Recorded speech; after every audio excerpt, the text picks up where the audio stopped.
Peace, family. Y'all know who it is. It's Dr. Bakari K. Lumumba of LumumbaSpeaks.com, a Black empowerment initiative where we believe we can gain a competitive advantage by always betting on Black in conjunction with Bequaline Network, the Pan African social media extraordinaire. We have a great show for you all today where we're going to be interviewing the man, the myth, the legend, your favorite Black masculinist, and our Omega level Black man, none other than Dr. T. Hasan Johnson. If you're watching, make sure you like, subscribe, share, and donate. Look to have a great conversation with you all today. So without further ado, Dr. Johnson, how you doing today? I'm better now, man. I'm glad we finally got this going. Y'all gotta excuse me, a lot of technical issues, but like I said, they're all Bakari's fault. So we good now. Very good, very good. You know what? It's all good. As long as we're able to have a conversation, I'm okay with taking accountability. Um, so we're going to jump right into the conversation. If you have any questions, you can put them in the chat. But before we get started, because we have a live audience, I want to just kind of go over some ground rules that we have here at Lumumba Speaks and Bequaline Network. One, diversity of thought is welcome. We believe how do you grow not only as a person but as an intellectual by having diversity of thought. So irrespective if you're on the left, you're on the right, or you're right down the middle, this is a place where you can be part of the conversation. Number two, no racial epithets, no epithets of any kind. We believe that this is a space of Black empowerment. We believe in the three N's of Black power: self-respect, self-defense, and of course, self-determination. So no epithets of any kind are allowed. Number three, if we have a conversation, facts over feelings, right? So we want you to attack the argument, not the person, no ad hominems. And then last but not least, no fundamentally false statements, right? You can have an opinion, but no fundamentally false statements. As many of you all know, I am Dr. Bakari K. Lumumba. I am a scholar, so I am responsible for the information that, of course, is disseminated on my platform. So if you make a statement that you believe, that we use this as a colorful example, that LeBron James is the best basketball player ever, no problem. If you say he's the best basketball player ever because he won 6 scoring titles, that is a fundamentally false statement. I'm going to act like I'm Mr. Sandman at the Apollo. And last but not least, our mission here at Lumumba Speaks and Bequaline Network is neither to exonerate or vilify, but to challenge conventional wisdom and re-examine what has previously been accepted as fact. So with that being said, Dr. Johnson, how are you doing today? Oh man, crazy week. It's just one of those time periods, but everything's good, man. Nothing to complain about. How about No yourself? doubt, no doubt. I'm doing quite all right. I can't complain. Just got a fresh tattoo yesterday, so I'm still making it happen. Okay, all right. Yeah, little leg sleeve. So we're going to jump right in. First question, of course, you are aware. How did you, and of course, you're known for your work in Black male studies. Your book, Solutions for Anti-Black Misandry, Black Blackness, and Black Male Death, the Black Masculinist Turn, I would argue, is canonical text in the field of Black male studies. How did you become a Black male studies scholar? Well, goodness, it's an interesting little history, but it's one of those things where I just kind of was moving in a certain direction, whether I was clear about it or not. Because throughout grad school, my focus was not specifically on Black men. That actually happened after I left grad school and I started teaching.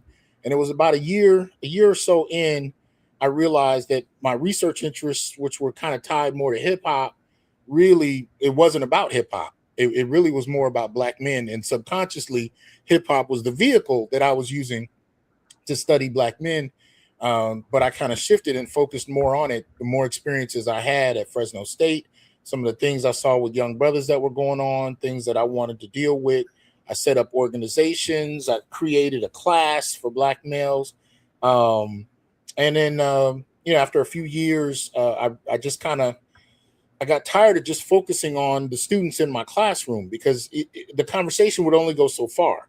Like I would, I get a semester, I get a new bunch of kids.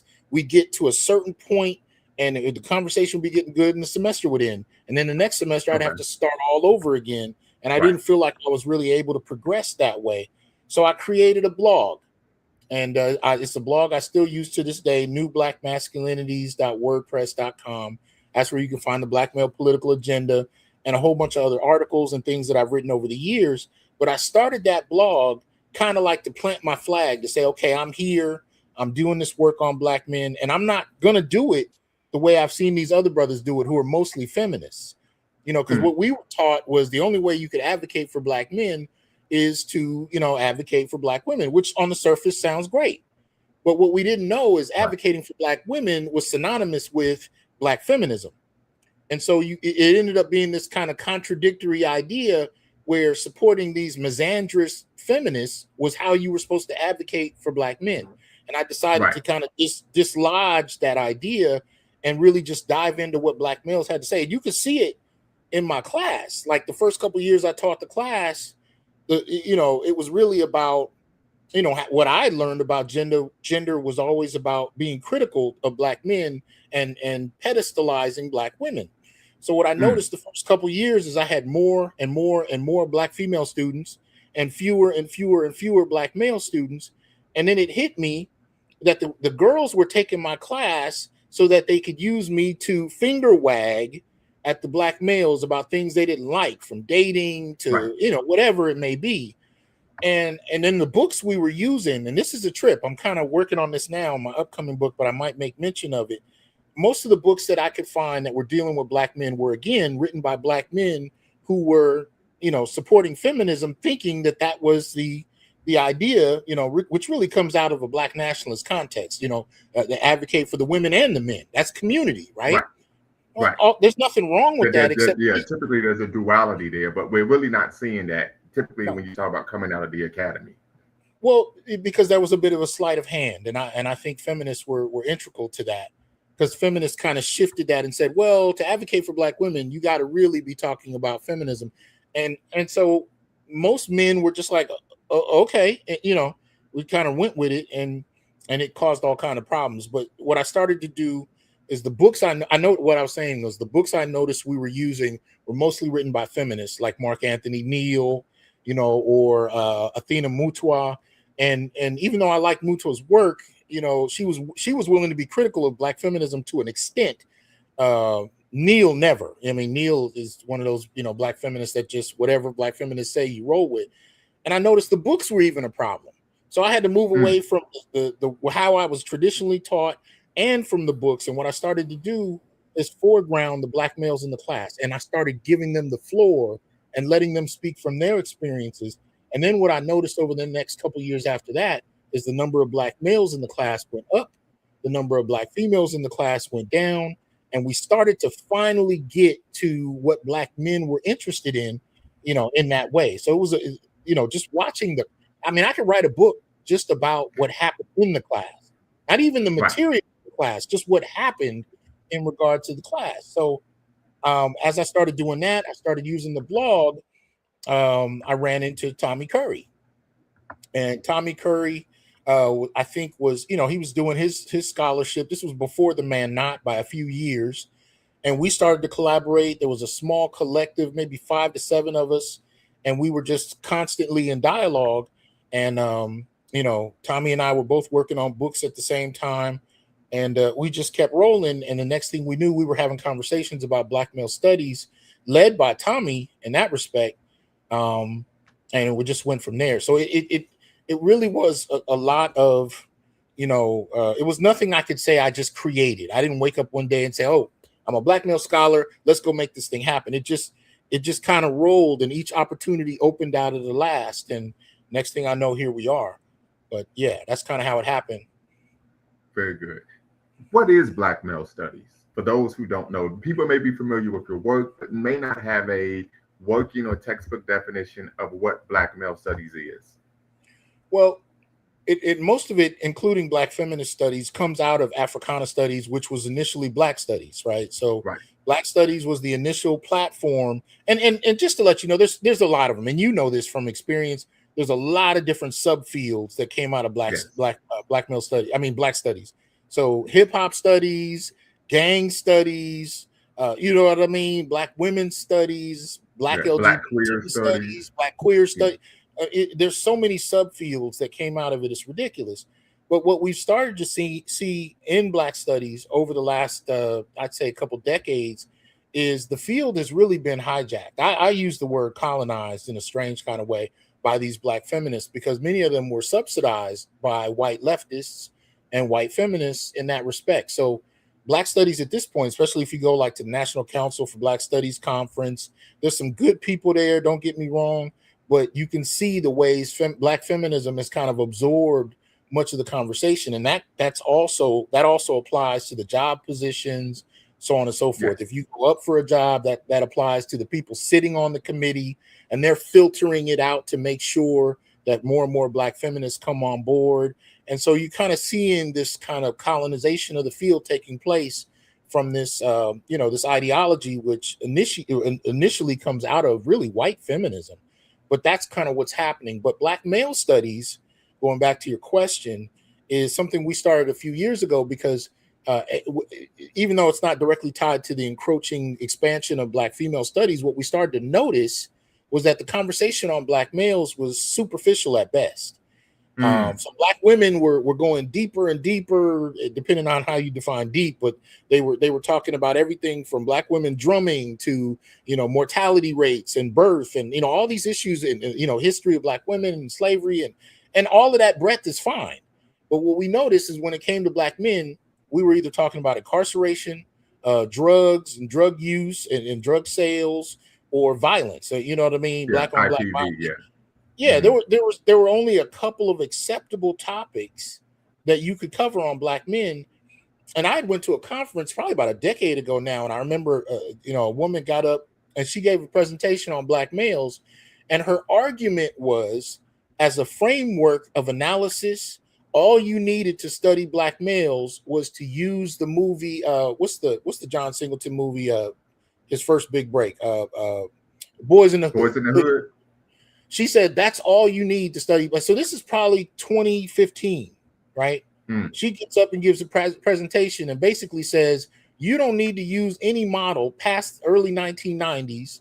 You just use Boys in the Hood to study Black men. Now, she meant well, but what I don't think she was clear about was that Black women were, using all of these different dynamics to study anything and everything possible about Black female life.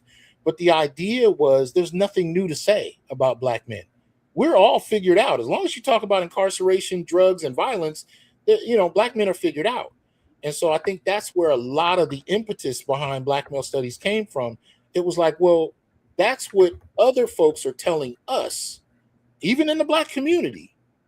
That's what they're telling us is what it means to study Black men. And then, of course, they had this argument, well, Black studies has been, sexist against women. So really, Black male studies already existed because all these men in the academy, it's really an argument they transplanted straight from white feminism and applied it to Black men, even though we don't have the same relationship white men and white women do. But they applied it nonetheless, and they made the argument that all that Black male stuff has already been done. But when you actually look at a lot of the data, it actually hadn't been done. So when we started looking at everything from intimate partner violence, intimate partner homicide, suicide rates, there's so many different sub areas. Matter of fact, here I'll. And then what you're speaking to is a 1982 book. The title of that book was "All the Women Are White, All the Blacks Are Men, but Some of Us Are Brave." So that really sets the stage for the argument from a Black feminist perspective that Black studies in itself was merely a study of Black males, which that wasn't the case. One could maybe argue that the historiography of Black history was androcentric, right? But you couldn't make the argument that the study of Black people was androcentric. So, well, and you also have to keep in mind that that was the nature of how the academy functioned. That wasn't something Black men created, but there was always a legacy of Black men acknowledging Black women, but not to the scale of what feminists demanded. But I put this in the about section of my blog. I listed out some of the areas of study in Black male studies, and I talked about carceral treatment, criminal and civil sentencing, leading causes of death, health, employment, income, wealth status, education, violence, intimate partner violence and homicide, rape, housing and homelessness, labor, political ideology, wealth, family court impact, fatherhood, forms of protest, marriage, and institutionally based treatment, and not to mention anti-Black misandry.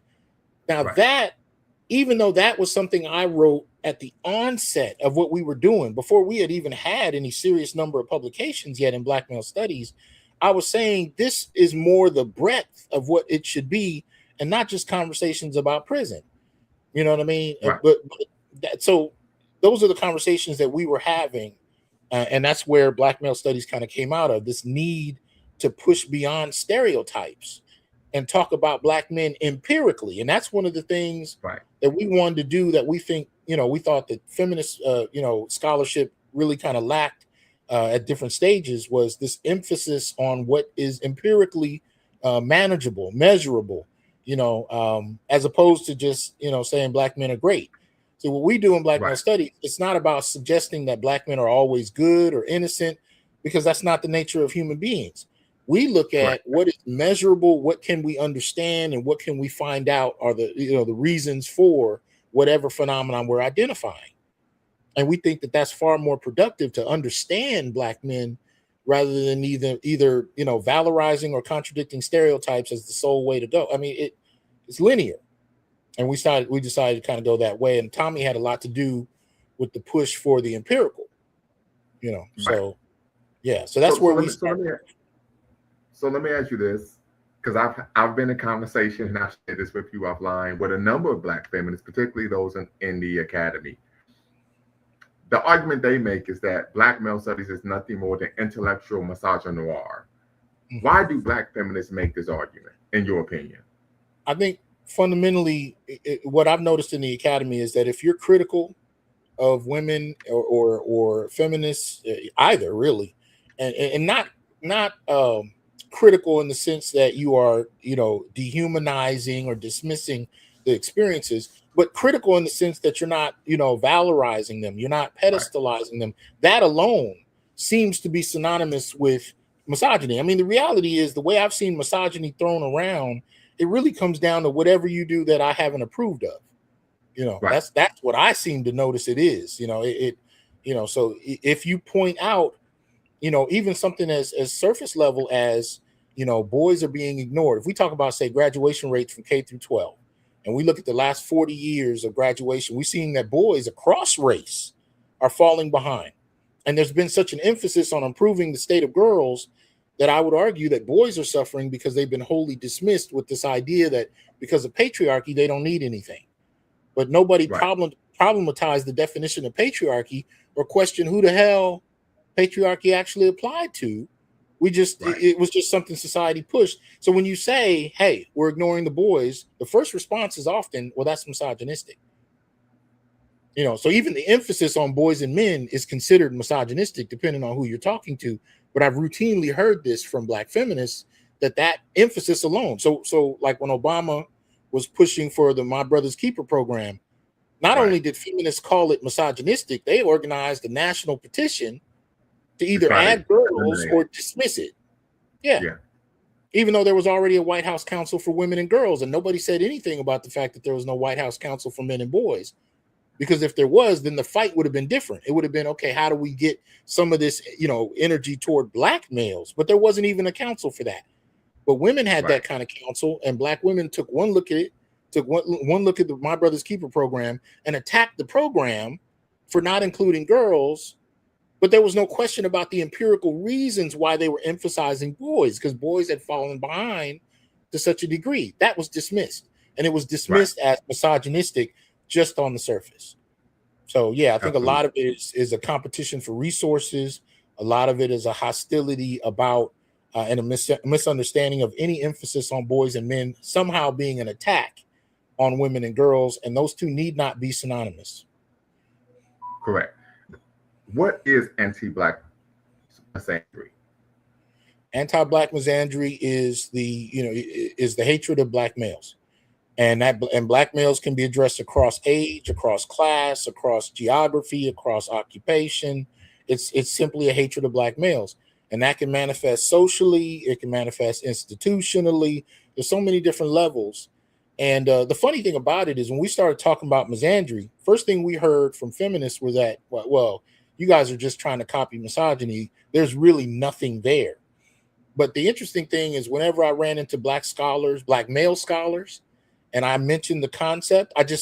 One brother, I'll give you an example. I saw a brother of mine at a conference. He was a professor out at Long Beach.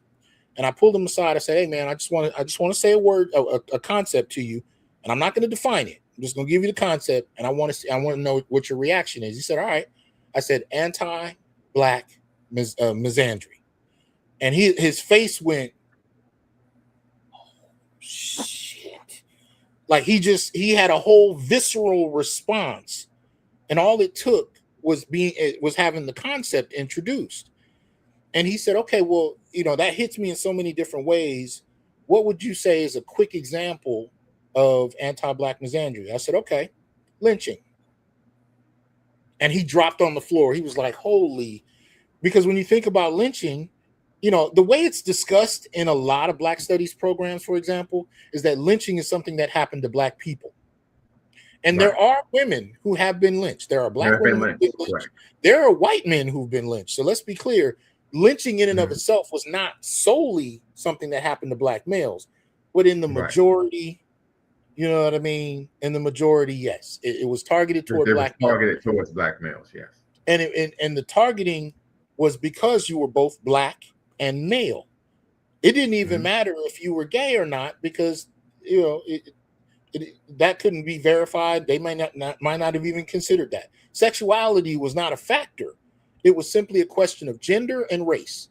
So when you look at it along those lines, you have a practice that was approved by the state, as it were, because there would often be governors and sheriffs and whatnot that would attend lynchings and participate as if it was some kind of family event, as it was for many white folk, right? Yeah. But many people may be unaware that at one point in our society, there were morning and evening newspapers. And oftentimes there would be articles in the morning newspaper telling people that there will be a lynching in the evening. Right. Yeah. And they would take postcard pictures. W.B. Du Bois talks about being in Atlanta and walking by a butcher shop and seeing the remains of a lynched Black man on display in the butcher shop. So this was not only endorsed by the police, by the elected representatives, it was endorsed socially amongst the white population, to where it was considered a family event, and the outcome of it could be put on display for the public to enjoy. But who was the target of this? Overwhelmingly in number, Black males. So when I talk about institutional anti-Black misandry, to me, that's an example of that. They weren't targeting anyone else. Now, there were others who were killed in that fashion, but they weren't targeted in that fashion. Right. So here's a question from Summer. She says, "How do you feel about the single mom by choice thing going on? And how does it affect Black men in general? Meaning, does it negatively affect Black men's image surrounding fatherhood and marriage? There are a few Black male sperm donors." Well, yeah, I think, first of all, really a lot of the behavior that we're seeing in this so-called gender war and whatnot, to me, has been really pushed and socialized, sanctioned through policy. It's been socialized through policy. Policy actually does change behavior, especially over long periods of time. And the contempt for Black fathers is a product of policy. I do believe it starts when you talk about the welfare era. You're talking, people say, "Well, what does welfare have to do?" We know institutionally the major push was that in order for you to have access to it, much of the time the father could, not only did he have to be out the house, in some states he had to be out of the state in order for you to have those resources. So here you're seeing a practice where grandmothers, mothers, daughters, and granddaughters are starting their households, and in each context seeing a woman running the household without the presence of a man. And it didn't take long before some women became somewhat predatory about that. Like we've seen, especially since the era of social media, women have been very honest. And I've seen women say, "Well, why would I have 4 children for one man and get 1 child support check when I can get 4 children from 4 different men and get 4 child support checks?" It became structured in such manner where women could operate in a predatory fashion using the family court, right, and social services to operate on their behalf. And men found themselves on the exploited end of the dynamic, often pushed out of families, even though we know Black men are the most participatory men in terms of fatherhood and families out of every racial group.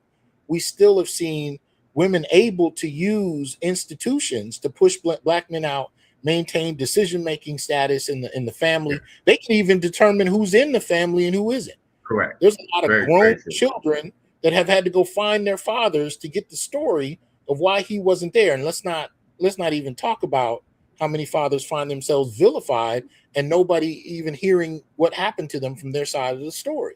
Right. And by the time you even get to, it's alienation, and you have to fight. And I don't got to tell you about this. You already know. You know, you have to fight upstream. You got to talk to grown offspring and try to contradict 20-something odd years of programming from their mothers.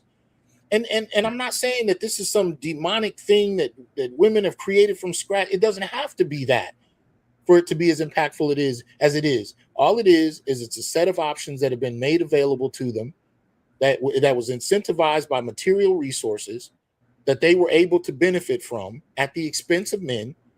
And in a fashion, all it took was a little bit of a drive to exploit for profit. And you add about 50 years to that, and this is where we are. Yeah. So I would argue, about 20, 30 years, well, about 30, 40 years ago, CBS ran a documentary in the late 80s, mid 80s, The Vanishing Black Family. Yes. And they saw in one generation, people were like, women, in fact, young Black women. I grew up without my father, and I turned out just fine. So my kid doesn't need a dad. Yes, but we can look at society and raise that question. No, Absolutely. You're right. Yeah, so let me ask you this. But just to say, and to her question, the whole single mother movement by choice or whatnot is a product of that history. The enmity toward Black fatherhood, the attack on Black men, the extent to the focus on securing his resources while expelling him from any decision-making capacity, all of that is a product of over a half century of policy and programming that operated against his interests. And now it's coming to a head. Absolutely. So appreciate the super chat. Question: was the 1974 movie Claudine accurate or prophetic? I think you got a little bit of both in there. And I think they were trying to call attention to where this would go, or what some refer to as the tangle of pathology coming out that was arguing, before that this is where this would go. And for the most part, people just kind of dismissed it and kept going, but it was almost an inevitable response. And if you look around the world, you'll find very few instances where you set the genders against each other by underdeveloping the men and advancing the women. You want to talk about destabilizing a community? Because even to this day, I use this example when I'm talking to people. If you want to date a woman and she's on public aid, in order for you to match value with what she has in her home, you actually have to make the amount of money that comes with that. So you don't get a break on your rent or your mortgage. You don't get a break on utilities. You don't get a break on internet. You don't get a break on groceries. You have to make that. And BGS Ibmore and I a few years ago calculated it out to about $60,000 in terms of resources that a woman might get from public aid that you actually have to make in hard cash to match value. But in the dating world, a woman will tell you, if you don't have what I have at the least, you wasting my time. But you're talking about average men who have to go out and make what she gets, because the practice of the man in the house rule in terms of downplaying men's attempts to receive public aid, that's still there. It's still in practice, even though the policy has been dismissed. So you have a lot of men that can't turn to the state. They have no safety net to fall into, and whatever they have to make, from cold cash, whereas women don't have to necessarily work that way. And that is splitting up dating and mating and family formation, and has been for the last half century in the Black community. We got a question from Snapshot Reviews. Shout out to SSR from Jolly Old London. So he's in the UK right now. Appreciate you tapping in, brother. The question is, I've seen many examples of Black men's really hold back and I presume you're saying Black women really hold back the development of their sons and be really dismissive of any input or pushback the sons might give. Would you describe that as misandry? Oh, absolutely. I think it's a social practice that we've seen. I mean, essentially, you can talk about Black women having a culture of their own in the Black community. right? There's a culture for Black women, there's a culture for Black men within the community. But when we look at the changes in Black women's culture in the last century, a lot of it again has been reinforced and influenced by policy and resources that come from outside of the Black community, right? And that has changed attitudes and perspectives. So, what was the question that you just had on the screen? What was it? What was? Oh, about sons. That was right. So, Yes. the question about being dismissive of sons. Well, if you see males as a threat and as a problem, of course that's going to be where that goes, right? Whether it's a father who his presence can disrupt the family's financial security, from the state, or if it comes down to a teenage son who reaches the age of 16, gets in trouble with the law, and his mother might be pushed out of the housing she got because of that. Boys and Right. men can easily be perceived as a threat, right, to a security system or economic security system that's in place that primarily benefits women and girls. So it doesn't take long to see how men can become a threat to that.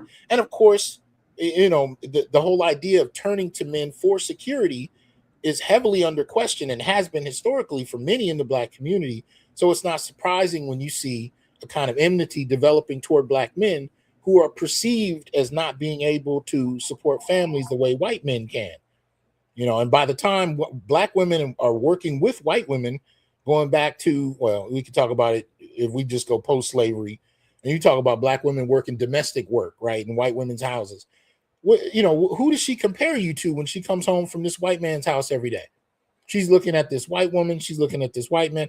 I had that situation myself. My wife worked with the major gifts office at Scripps College. These were old white women at an all-women's college. So I'm a graduate student. We're living in a one-bedroom cottage on campus. I'm working 4 jobs and working on my doctorate, and she's working around rich white women in their 50s through their 70s, wearing perfumes that we've never heard of before, jewelry we've never seen before, driving cars that we barely have ever heard about, taking trips to places we've never heard about. That's what she's seeing every day, to come home to a graduate student living in a cottage, trying to get a degree.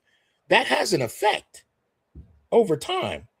And if it's not from directly working with them, you're watching, what do they call that? Soap operas, on TV every day, and you're seeing how these white women are represented on screen.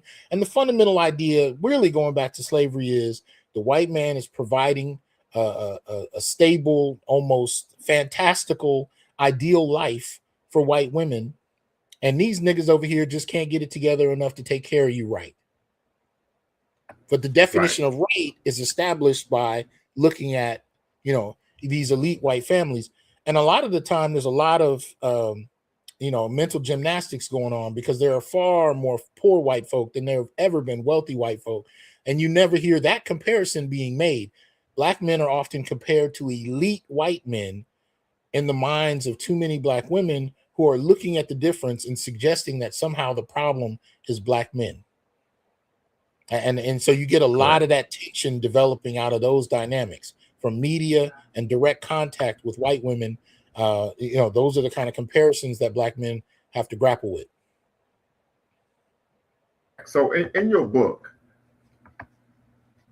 Solutions for Anti-Black Misandry, Flat Blackness and Black Male Death, the Black Masculine Son, you discuss several forms of anti-Black misandry, one of which is heterophobia. What is anti-Black misandric heterophobia? Well, I actually had and you see it in the book, there are quite a few different forms of misandry, and I kind of list out some of those different kinds. But heterophobia is just a fear of straight Black men.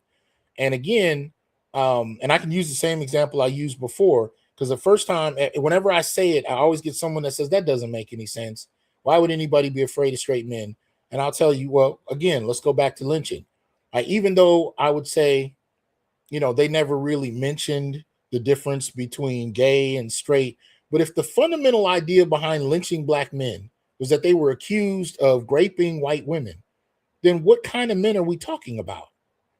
We're not talking about trans men. We're not talking about gay men. We're clearly talking about straight men.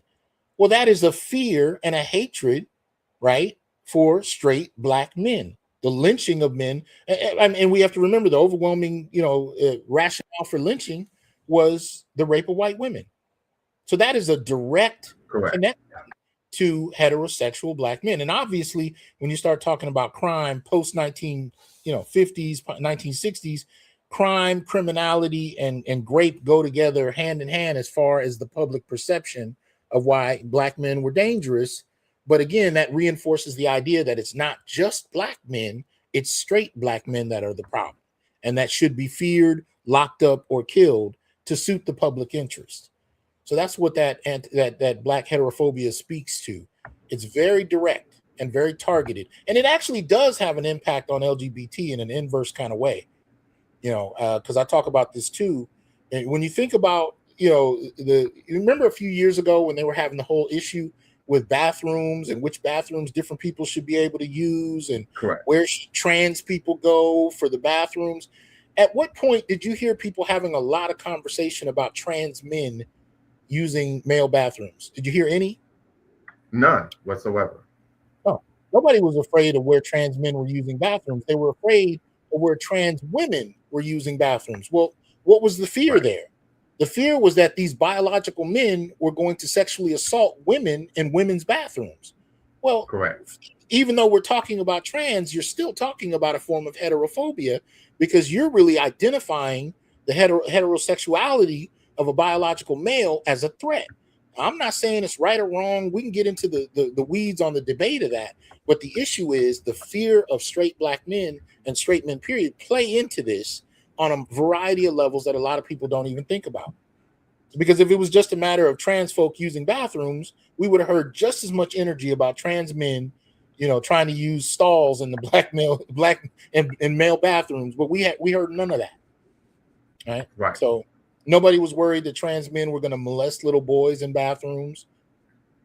Didn't hear about it. But we know that women will molest. I mean, shit, it's a damn near epidemic at this point. How many teachers you see who are sexually violating, male students? But did anybody worry that trans men were going to violate underage male students in bathrooms? Absolutely not.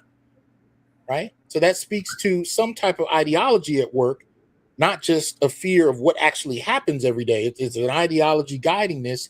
And in that context, it's a fear of male heterosexuality, most particularly directed at black men. Absolutely.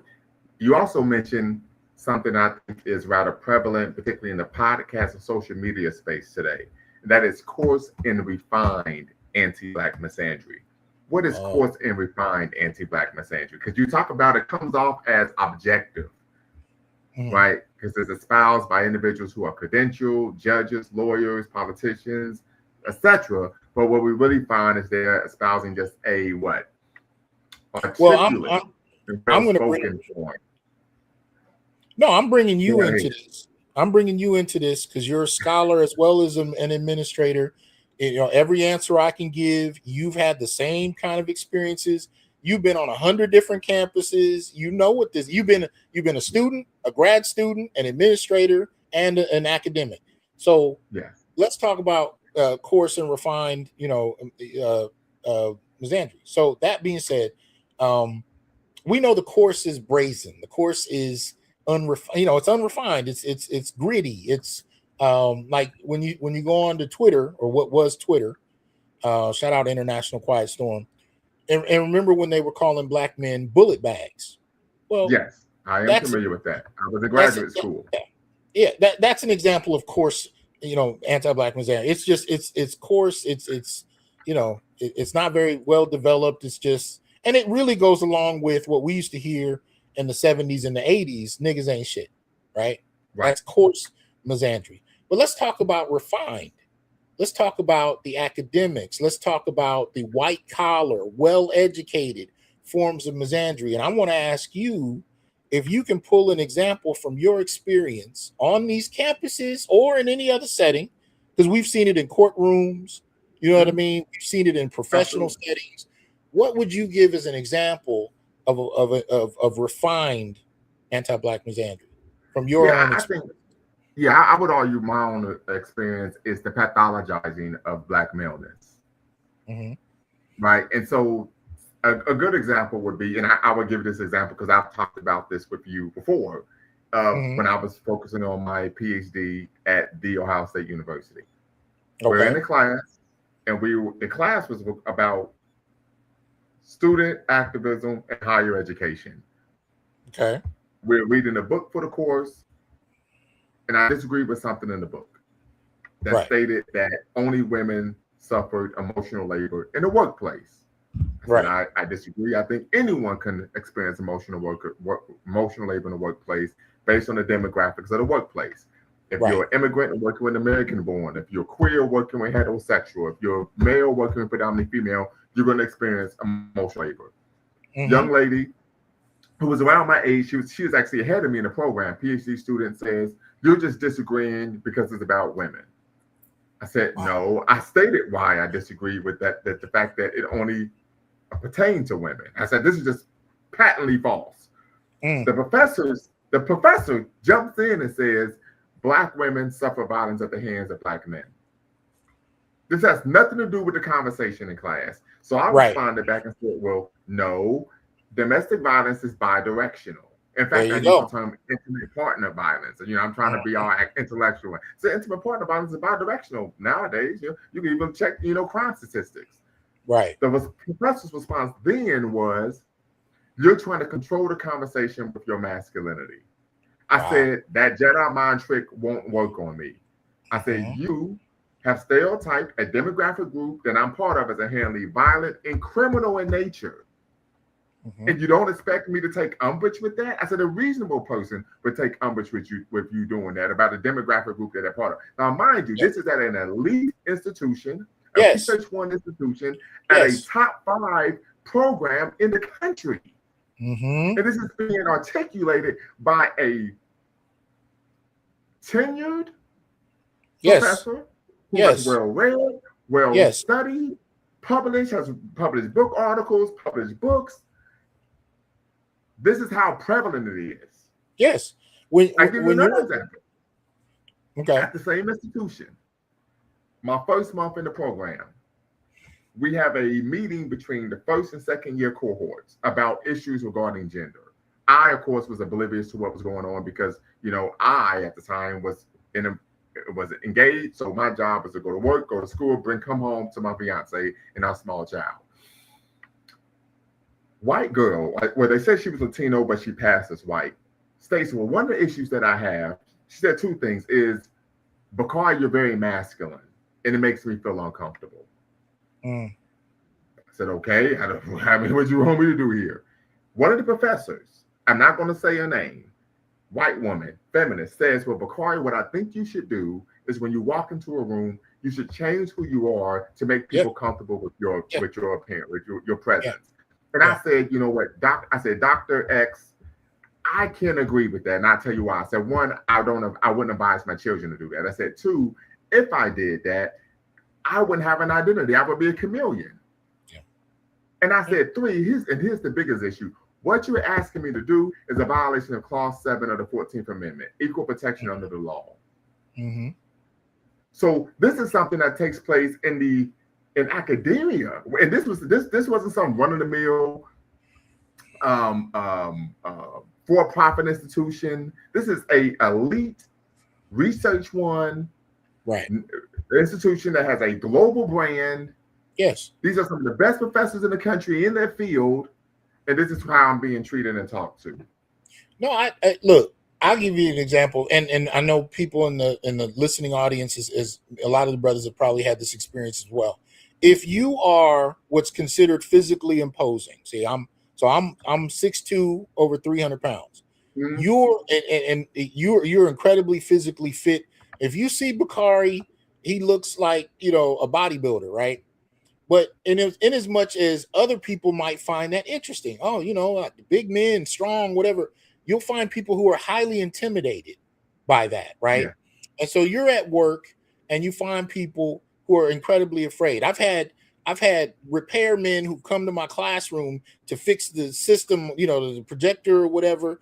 And when I looked upset about something, it even had nothing to do with them. I just looked upset because I was thinking about something. One guy was like, "Well, please don't hit me." And he said this in front of 40 odd students. And I'm going, Yeah. I'm thinking about a bill I got to pay tomorrow. I'm not thinking about hitting you. My previous employer, my first day on the job, I'm being introduced around campus. I have on wingtips, slacks, and a polo shirt. Exactly. And they introduced me to people. One of the guys says, "Hey man, don't beat me up." Yes, but I wasn't done. I'm not done, but I'm trying to get to where this really hits you in terms of refined anti-Black misandry, right? So you have a fear of that. I've gotten into elevators with female deans, and they'll hide in the corner and hold their bag. It's just an instinct. They're looking at me. They're holding their bag, and I'm like, yeah, I did 20 odd years of higher education so that I can get a doctorate, get tenure, and rob you of your purse at 2:00 on a work day, so I can lose all of that and go to jail. That's why I did all of that extra schooling.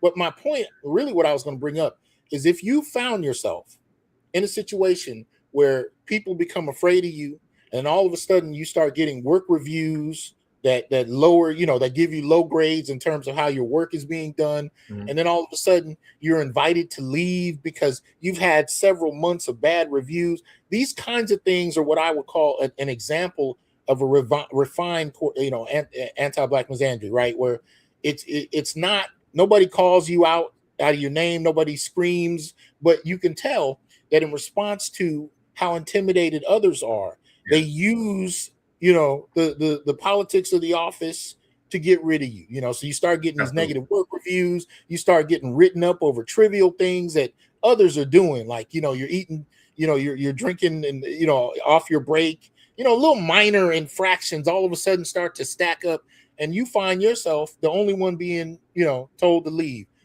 Now, it's difficult to prove in court without the proper evidence, but I'm saying if that is happening because people are intimidated, as by you simply being a Black man in that space, and I've seen this come from white folk, and I've seen it come from Black men. I mean, excuse me, not Black men. I've seen it come from Black women. All right, but the point is, it's still anti-Black misandry, and yes, Black men can participate in that. All you gotta do is go listen to Funky Deniva, and you can hear how Black men can participate in anti-Black misandry.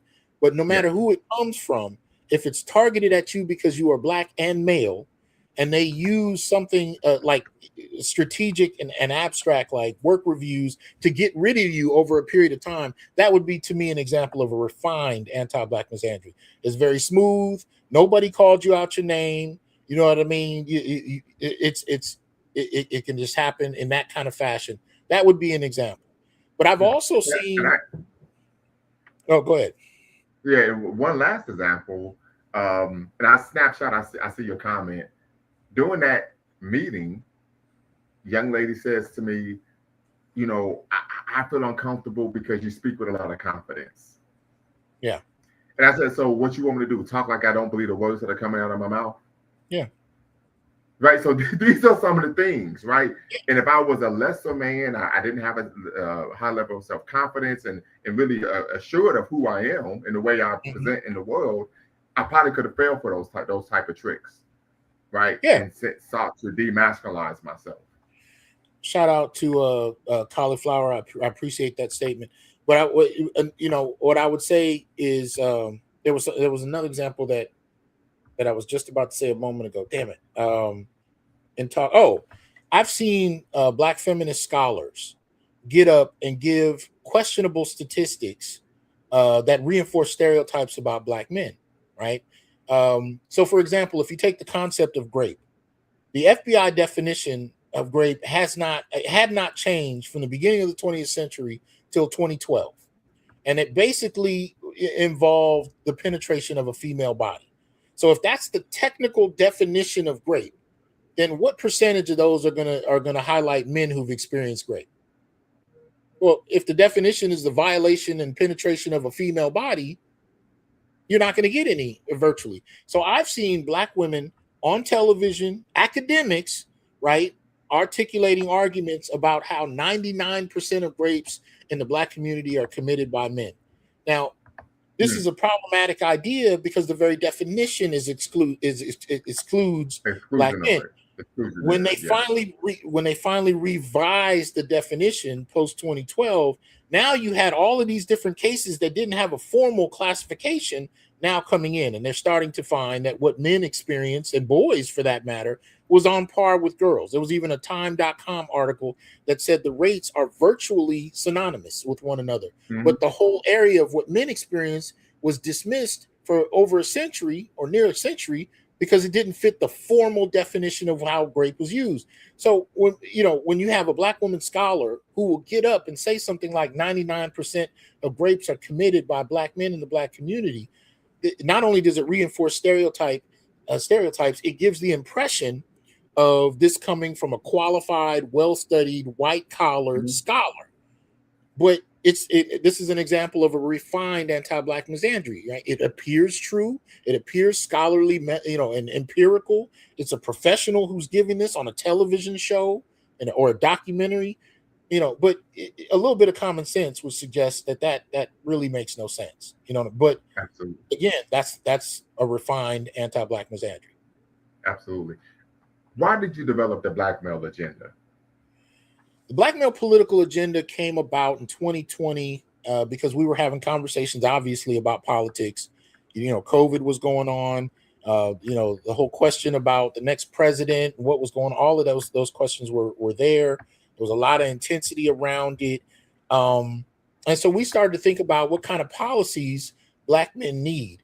But to be clear, I didn't author it in the traditional sense. I really just used my resources as a way to archive what Black men were talking about. So I invited the listeners of my show, The Onyx Report, to give ideas about what policies would make their lives easier or better. Will improve the quality of life for Black males across across age and across class. So it was focused on Black men and Black boys. And I said, what policies would help?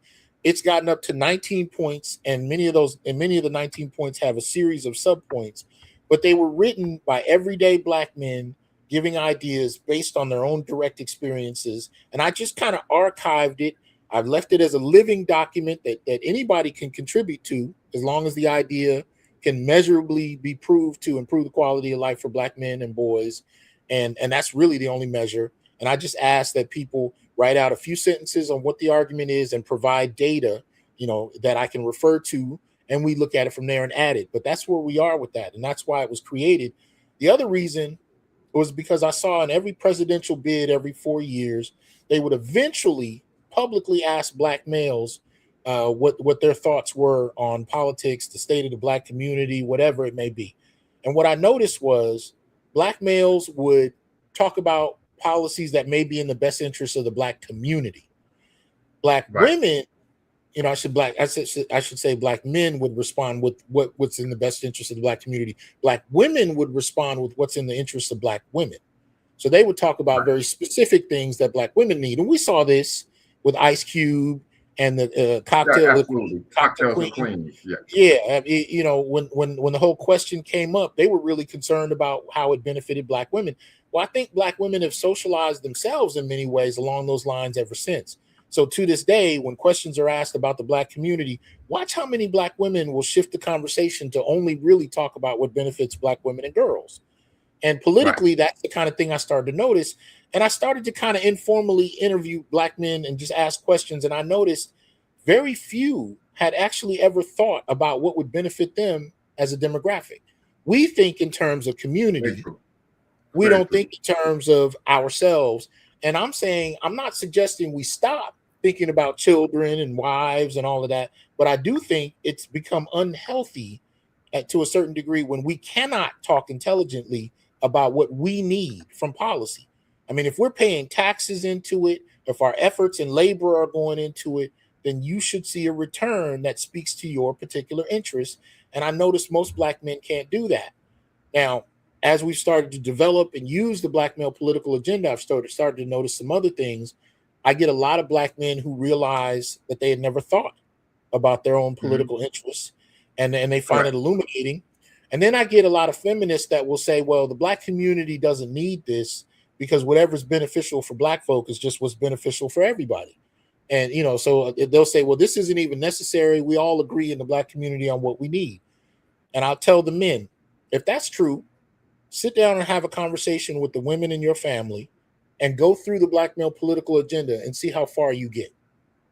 I have not had one black male that's managed to get out of the first point in the black male political agenda without a serious argument jumping off, going as far as that's concerned. So black men and women do not always have the same political interests. And we know how to advocate for black women. We do not know how to advocate for black men. And many black men will actually not advocate for themselves just to keep women happy. But if we're going to have a balanced community, we got to be able to talk about what we need, and sometimes those things don't align. And I think this is something black men need to learn.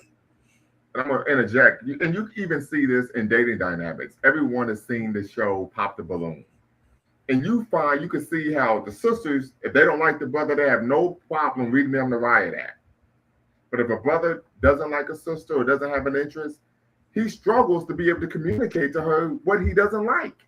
Yeah. Yeah. You're right. So, I mean, we even see that there, so being socialized to not know how to advocate for oneself. Oh, man, I had a feminist once tell me, you can't laugh at a black woman. Now, that sounds, like it doesn't sound like much, in the midst of this conversation. But when you think about what that means, we grew up together in the black community, sisters, aunties, mamas, grandmamas. You mean to tell me that I can't laugh at the women in my own community? I can't laugh. We laugh at the men. We laugh at elders. We laugh at children. We laugh at poor people and rich people. But somehow you're exempt from even being laughed at. You're exempt from being critiqued. The only thing you're allowed to be is pedestalized. Yeah. Pedestalized and worship. That's the only acceptable way of interacting with you. But I grew up with you. Really? That's that's how the thought process has kind of gone. And speaking to John Smith's point, yeah, that's an interesting point about human resources. You used to be able to find the same kind of thing in black nonprofits. There's a whole nonprofit industrial complex that I know you know a lot about, Bakari, and much of it has excluded black men because we couldn't get hold of the resources. We could apply, but often it would be mainly black women that would be able to get hold of those resources to set up and maintain nonprofits. And since Trump, a lot of that has been, dramatically downplayed and diminished in terms of access to those resources. Mm. Yep. So real quick, I see Christ as a black man says, I've commented in many FBA spaces about Cynthia G, a FBA woman advocating for the leading of black boys before birth for years, and no FBA podcaster wants to have that conversation. Well, we know what FBA is really about. But it is good. That speaks to the point of the lack of critique, right? This is someone who not only is promoting, of course, anti-black misandric rhetoric, but she's also promoting androcide, right? Yes. And she was even brought on a national platform with cocktails with queens and had a conversation. So really, but if a man would have done that, if a man was calling for femicide, right, the deletion of black girls in the womb. Yep. He would have been canceled. He would have lost any job he had, and he'd be living on the street or back at his parents' house. This is a reality. So yeah, that is a great example. But the irony to that is, if you think about it, black men have been accused of femicide, right? You've heard feminists say, "Well, a black man is killing a black woman every 5 minutes." So you know what I mean? You'll hear these accusations that are not empirically true, but you'd be hard pressed to find a black man that has publicly advocated for the death or murder of a female of any age. And yet she can actually advance her career and her status by making a statement like that. That's so horrible. Absolutely. And nobody cares. Except, but I would argue that it's analogous to big game hunting. Okay. If you want to move forward in your career, show us that you're willing to take down a black man. Yeah, and we've seen them advance, especially in the academy of all places. Absolutely. Where we've definitely seen them advance at the expense of black men. But at the end of the day, I think it's kind of like what BGS talks about when he talks about the tar baby. What ends up happening is when you make these kinds of misandrous statements, and women will get up and applaud you, and the comment section will always, anytime a woman does something, crazy or whatever. Go into the comment section, you'll see scores of women defending her, So if a man beats a woman, he needs to go get the chair. He needs to be in prison. If a woman beats a man, well, what did he do to her? And he probably did this. He probably did that to her. And that's why Right. you'll see this kind of logic played out. And it's getting to such a point. And this is where I go with the tar baby that BGS talks about. You keep seeing that one-sided dynamic that women are pushing. And more people are saying, well, I want to know more about what these men over here are talking about, because I've heard this, and that's so egregious. You're talking about deleting black male babies. I want to hear what these brothers over here are talking about in response to that. Yeah, so in other words, the more egregious their behavior is, the more it attracts people to wanting to hear what brothers are actually talking about. And it only expands the thing they hate. So whether it's black male studies, whether it's the black manosphere, and those two things are not the same, just to be clear. Right. They are in response to the same environment that we as black men are living in. But regardless of that, you have a lot of people that don't want to see black male studies or the black manosphere or any of that advance. But the reason the numbers keep growing is because in response to the misandry that young and old men are experiencing, the only place they can go to get these questions answered is to conversations that men are having with each other and not mainstream society. So every time they do something like this, it really just expands the number of men in particular and women. I have a lot of women that reach out to me and thank me for my work, but I tell you this, it's not out of nowhere. They're usually mothers of sons. They're mothers of sons who have tried to secure help, resources, whatever, for their own sons and found it difficult.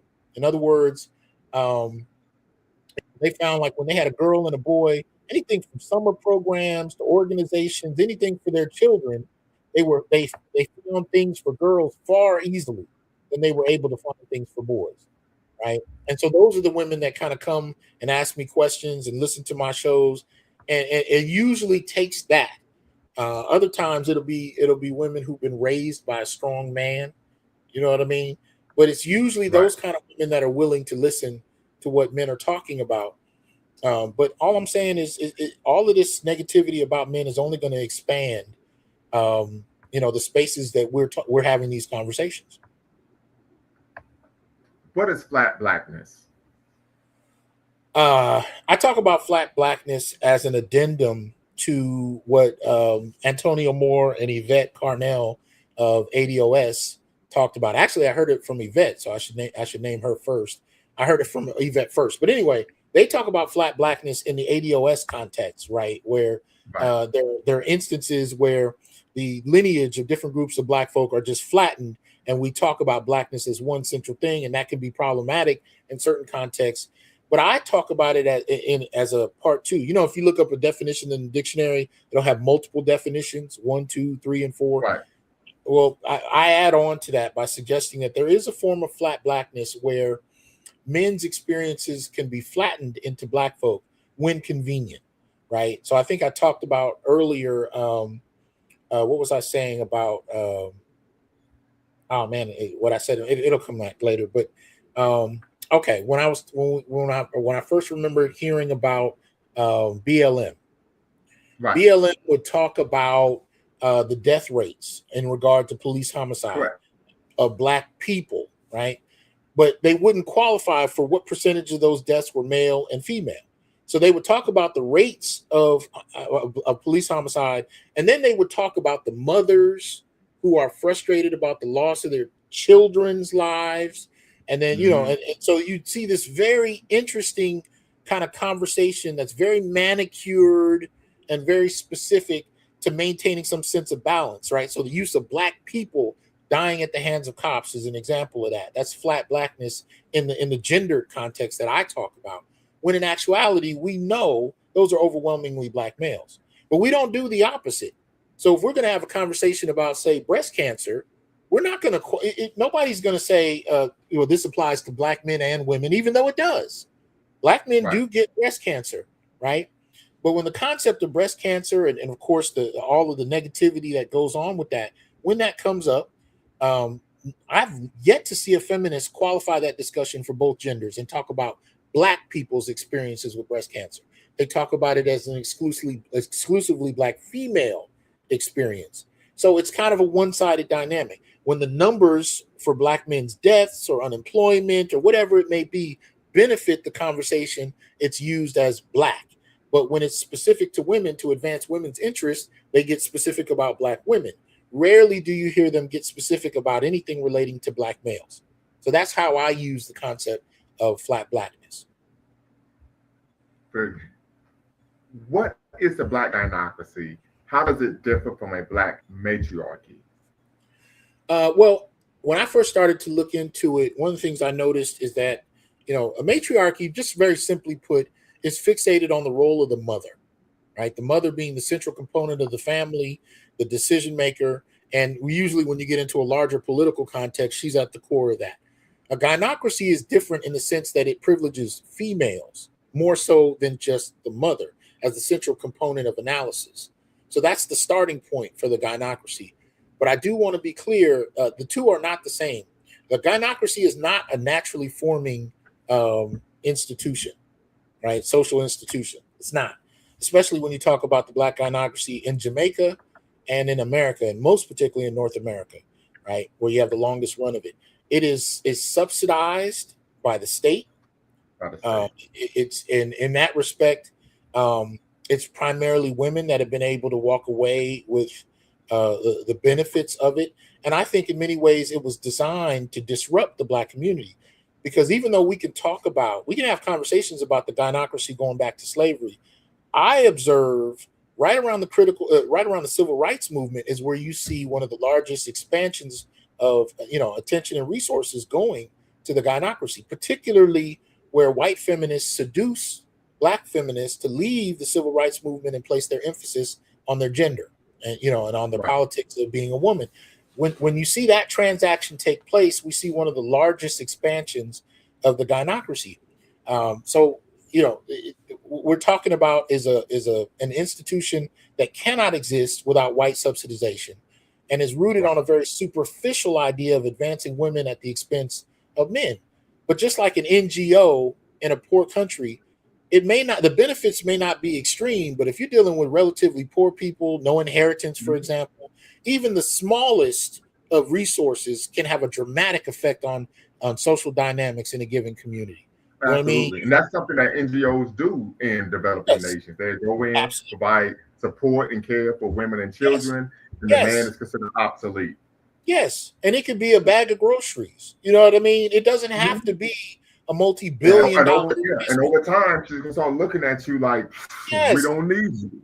Yes. Because even in the dating market, individual men are competing with not just women, they're competing with women's network. So as I said earlier, when I was talking about the welfare example, she may be getting all these resources from the state that you have to get it out the mud yourself as a man, right? You have to match the 60,000 that she might be getting in resources. You got to match it with a strong 60,000 cold. There are no benefits. There are no resources. Nobody's sending you anything. So that's already happening. But when you really start to look at what, the gynocracy and how it functions, much like I mentioned with NGOs, it's the same kind of thing. And if you're dealing with women who've been socialized to compete with their men, because that needs to be stated, right? That's a separate thing you don't see in other groups. You're competing not only with her, but you're competing with the network of resources that she's been able to amass that you had to go get out the mud by yourself. And she will tell you, if you don't have the same or more of what I have, you're not worth my time. But there's no conversation about how she got it and how you had to get yours differently. And God forbid you lose your job. God forbid the primary way that you manage to secure economic stability goes away or whatever, goes through a season of difficulty. You'd be hard pressed to find the kind of women that will stick through it with you for long periods of time, because the fundamental idea is that this is just something that you're supposed to have together, but we don't talk about those resources. So going back to the gynocracy, we're talking about an institution that has been subsidized from outside. Now, again, Trump begins to withdraw all of these resources, right? He begins to dismantle it. Over the last 2 odd years, we've been seeing it happen. The number of women losing jobs, the number of resources going to nonprofits, the welfare. I mean, what have we been hearing lately about SNAP? These resources are being diminished. And now all of a sudden you got an influx of Black women that want to have conversations about relationships and marriage again, especially as it relates in financing women. Now it's back to, hey, big head. Yes. You don't Yes. put now all of a sudden you big head again. Yeah. I'm seeing Right? women So, talking yeah. about how they're in support of 50-50 relationships again. But a year and a half ago, if you wanted a It was 50-50 don't if you come at relationship, me with that, you're not a you man. could lose. Yeah, absolutely. Yeah. But now you and Yeah, BGS you want to talks be about this. roommates. You're really a woman. You know, Yes. it's giving sassy. You're a sass queen. It's Sassy, giving girl. which is Yeah, code for gay. You're right. you're not a man, whatever. And as BGS talks about, you got women that are living in extended stay motels now. You know what I mean? Mm. Doing DoorDash, driving a car they can't really afford anymore. So now the conversations are changing. We want relationships. We want marriage. Why won't men approach us? Why aren't men going to dating events anymore? You're hearing more and more of women's angst about dating and mating because the resources they used to get are drying up. And what we noticed is that when women get those resources, they don't want to have anything to do with men. But Mm. when they're not getting those resources, all of a sudden men have value again. And that's one of the things we're starting to see more and more of.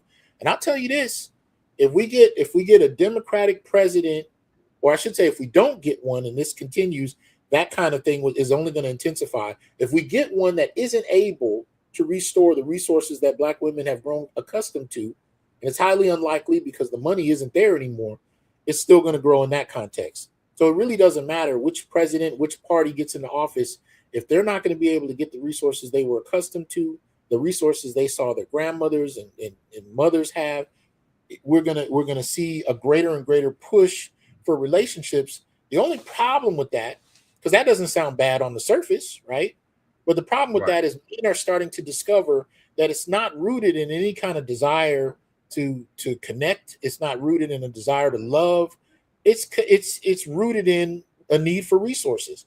And the Resources, first access to resources. opportunity Absolutely. that women can have those resources without men, you get the strong feeling they're going to take it and leave you sitting there. So men are starting to really pull back because we're finally seeing women with the mask off. Because it was just a year or two ago that, women were talking about, if you don't make 6 to 7 figures, you're not worth my time.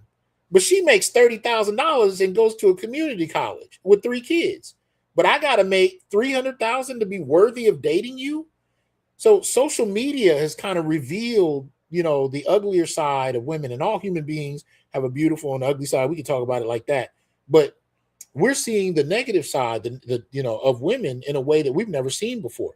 Blatant, naked, and just in many ways disgusting. And so men are starting to realize that if that is how you perceive me, then maybe I should take my resources where I'm going to get the most from them.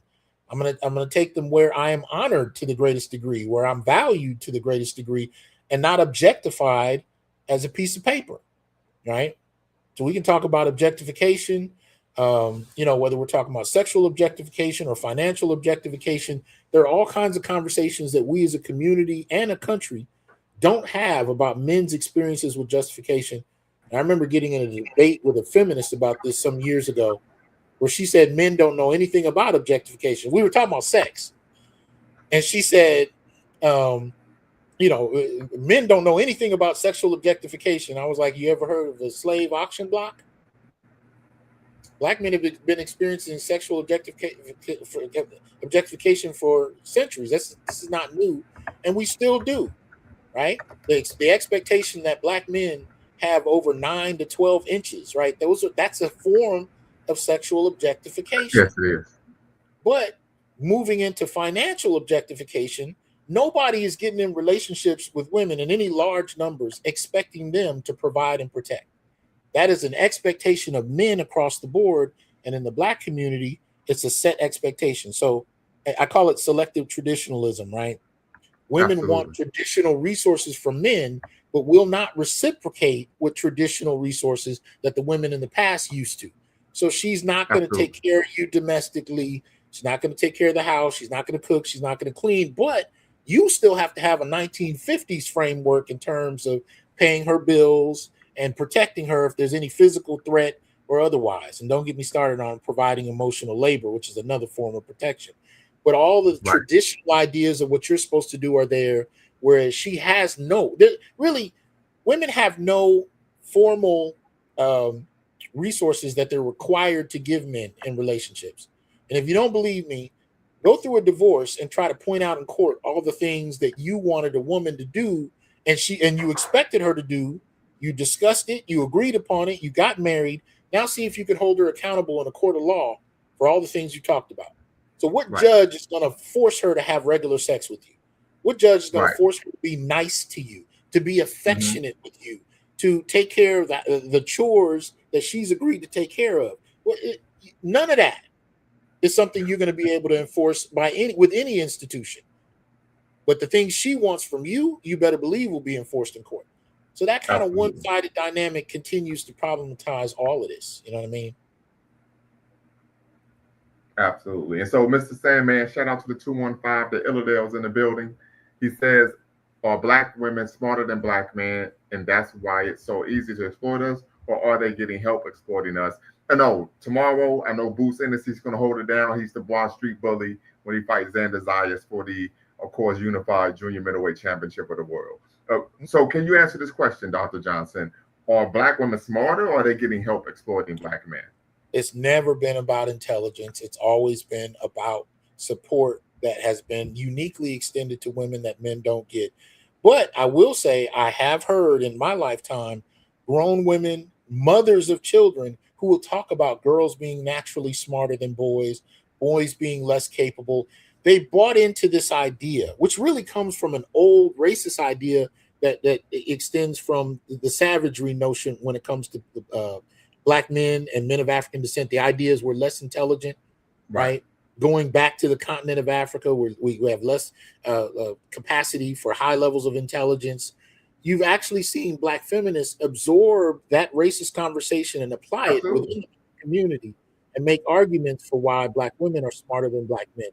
But Bell Hooks is a great example of that. Her literature is a great example of that. Well, on one level, you have that conversation, and then on another level, it seems to be proved when you look at who graduates with the most degrees, who's able to get white-collar jobs and so on and so forth. But what that does is it eliminates the conversation about how males are uniquely targeted, Black males are uniquely targeted in ways that Black females aren't, even as young as K through 12. And you're talking about environments that are primarily female. Especially K through 6, over 90% of the teachers are female. So is it really surprising to see girls advancing faster when there are studies that show that when boys have male teachers, they actually are able to excel faster? But we're in an environment where the genders are lopsided in many of these institutions. So we see girls advancing, and the society has opened its doors. And the evidence of society opening its doors to women in a different way than men is watching Trump withdraw those resources and those practices where women would get carte blanche access to choices. The more he withdraws them, the more you see how biased this has been, right? Right. So those are the kind of things that we look at. But it's never been a matter of Black women being more intelligent than Black men. No, they just had a past that we didn't have. And that's allowed them to get patted on the head in a way that Black men haven't been able to do. And some of it is socialization. We've all seen this. Dr. Jawan Kunjufu, who of course transitioned last year. Yes. He mentioned this in his book. He mentioned this 40 years ago, that in some households, the Black single mother raises her daughter and loves her son. Mm-hmm. The daughter's held accountable. She's pushed intellectually and academically. She goes to Penn State. The son goes to the state pen. They never did homework. He out playing basketball all day. So some of this even takes place in the home. And of course, no, Dr. Johnson, you call this institutional, of course, an intra-communal anti-Black misandry. Yes, absolutely. It's happening within the community, and it's involving institutions, many of which we don't control. But even as you're pointing out, the institutions we do control, like the church, other things, you're seeing this kind of emphasis on girls. And, and we know this in the church because the majority of the population are female. So when you look at the leadership of the church, although you may have men in leadership, who are they catering to? Yes, absolutely. If you don't keep your congregation by catering to them, they will leave. So what you notice is even the church, and this is why so many men left the church, Black men in particular, but that's a whole nother conversation. But no, your point stands, man. The institutions we have been slanted in that fashion. Now, there are many Black men who have succeeded and done well, depending on how you define that. They've reached the middle class, even in terms of the lower middle class, but they've managed to do it. But here's the thing I say about that. They did it in spite of a lack of support. You know what I mean? We had no safety nets.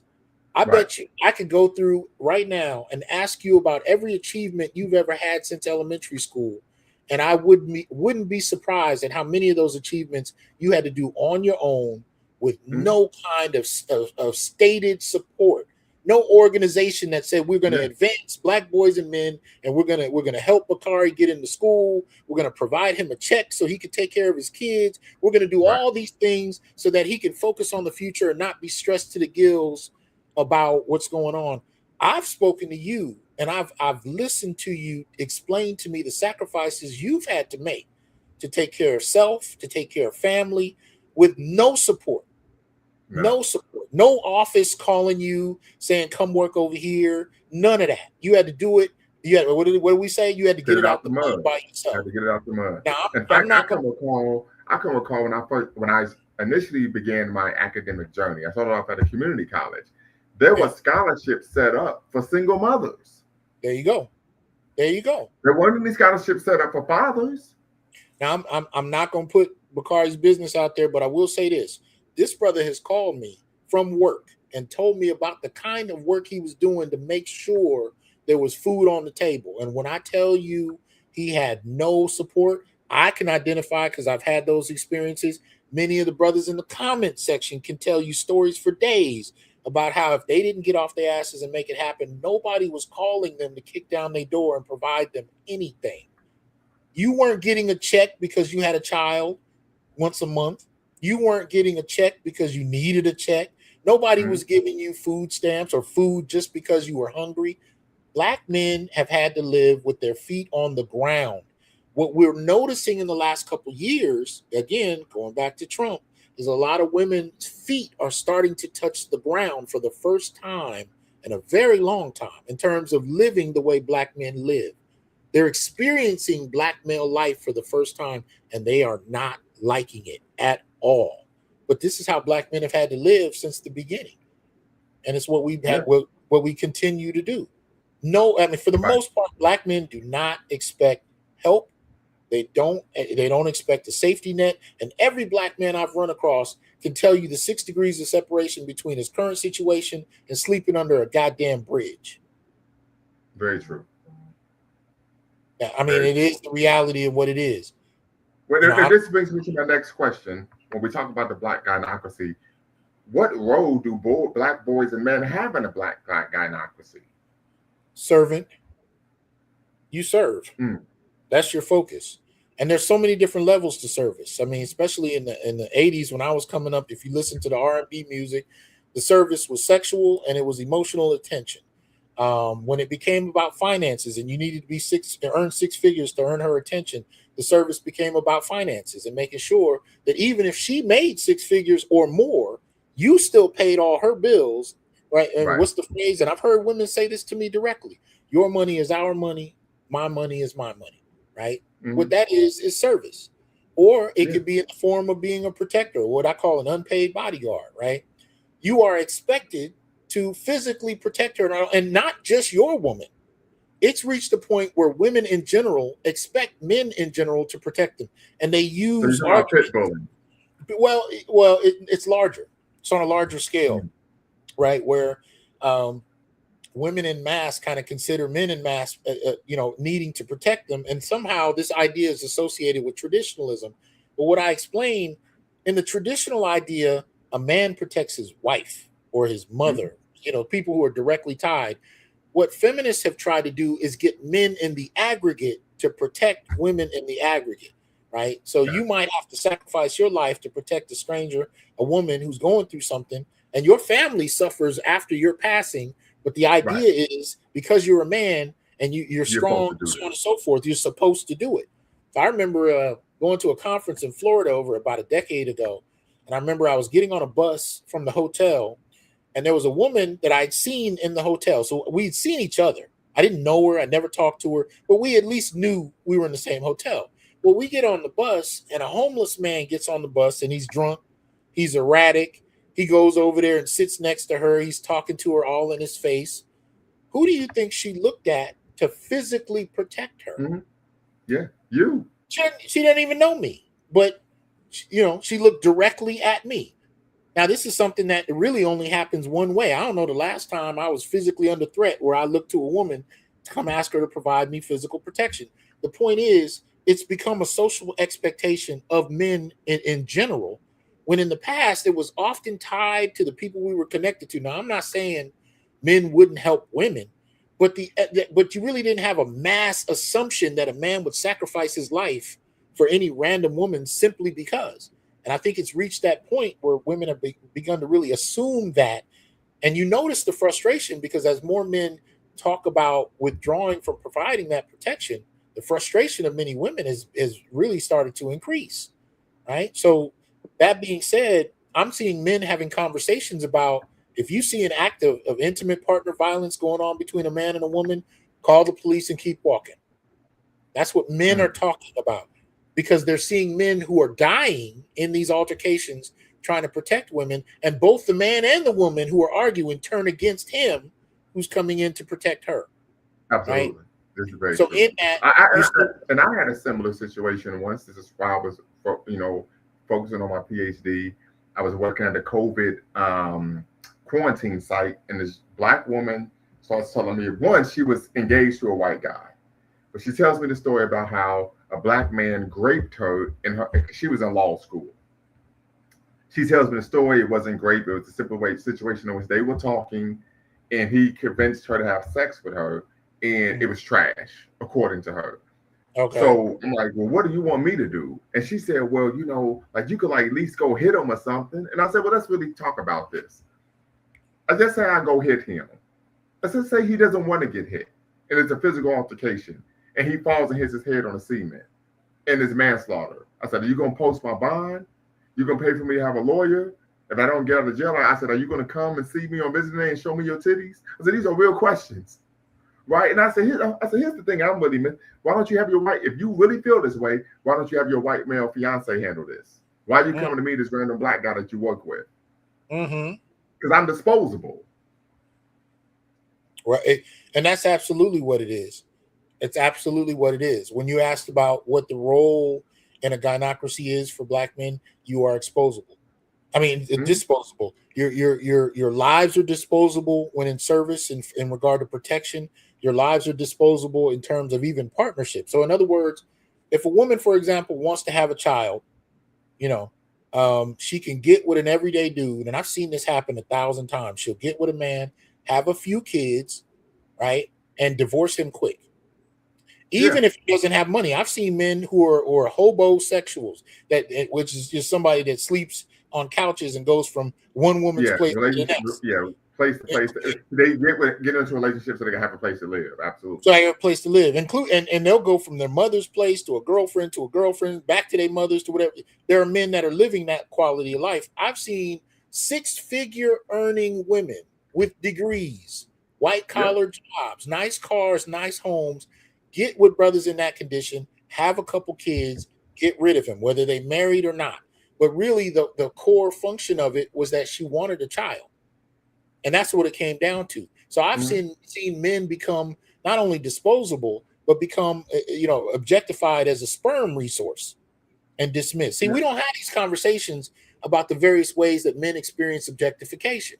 We only talk about it in terms of women and women's experiences with sexual objectification. But men have comparable experiences with sexual objectification, as well as a variety of different types. And you can talk about sperm disposability as a form of sexual objectification.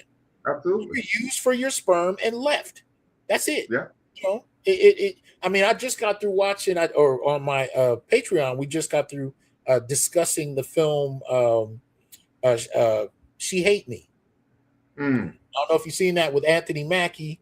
It's a Spike Lee film, and at a certain point, to maintain his quality of life, highly paid, high status lesbians who want to have children pay him $10,000 for his sperm each. And it's a Spike Lee movie, so certain things are exaggerated for symbolic effect. But the fundamental idea is, because he's a high-profile Black male who's doing well, and women want his sperm, they're not trying to get married. They're not trying to compete for his interest. They want to pay him $10,000 for his sperm so they can have the kind of child. They're engineering. That's really what it is.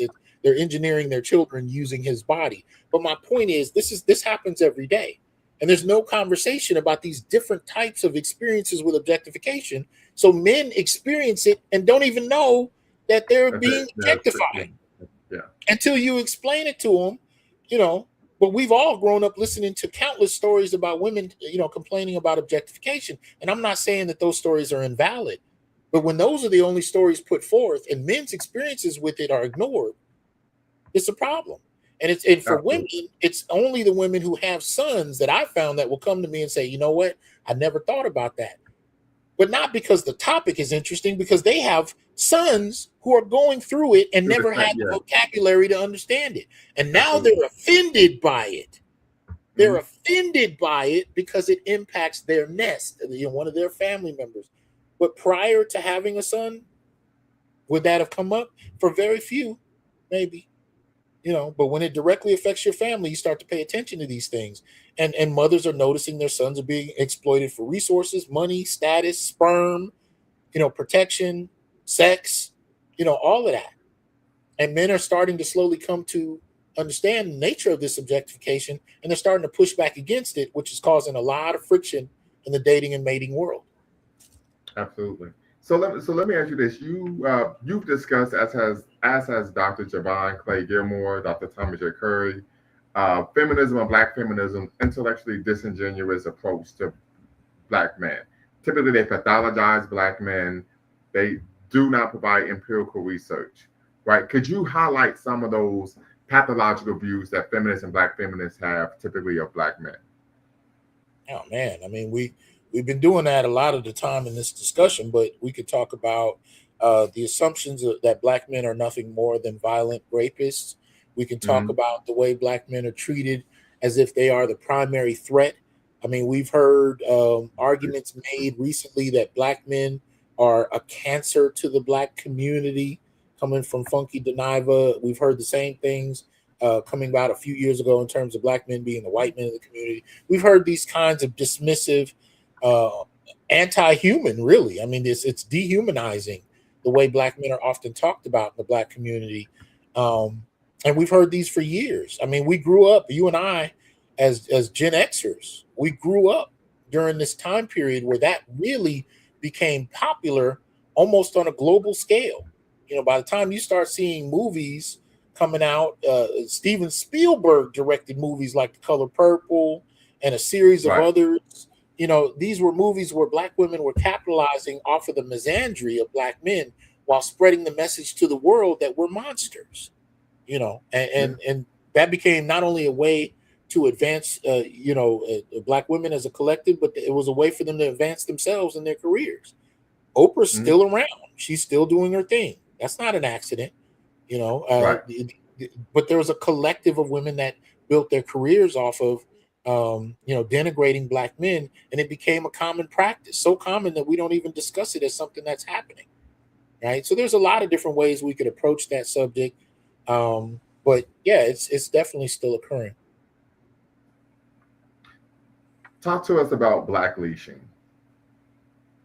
Okay, so Black Leashing and Blue Leashing are tied. So I talk about Blue Leashing a lot on my channel in terms of how women will use law enforcement, whether that be the police, whether that be a 3-letter organization, or whether that be a court. They'll use that to try and control or punish Black men, right? So I showed a video a few months ago of a woman who was angry at her grown son. And she was so angry, she called the police as he was leaving. I guess he was getting ready to leave. She called the police and said, he has a gun on him and he's been threatening me. So the police show up, guns blazing.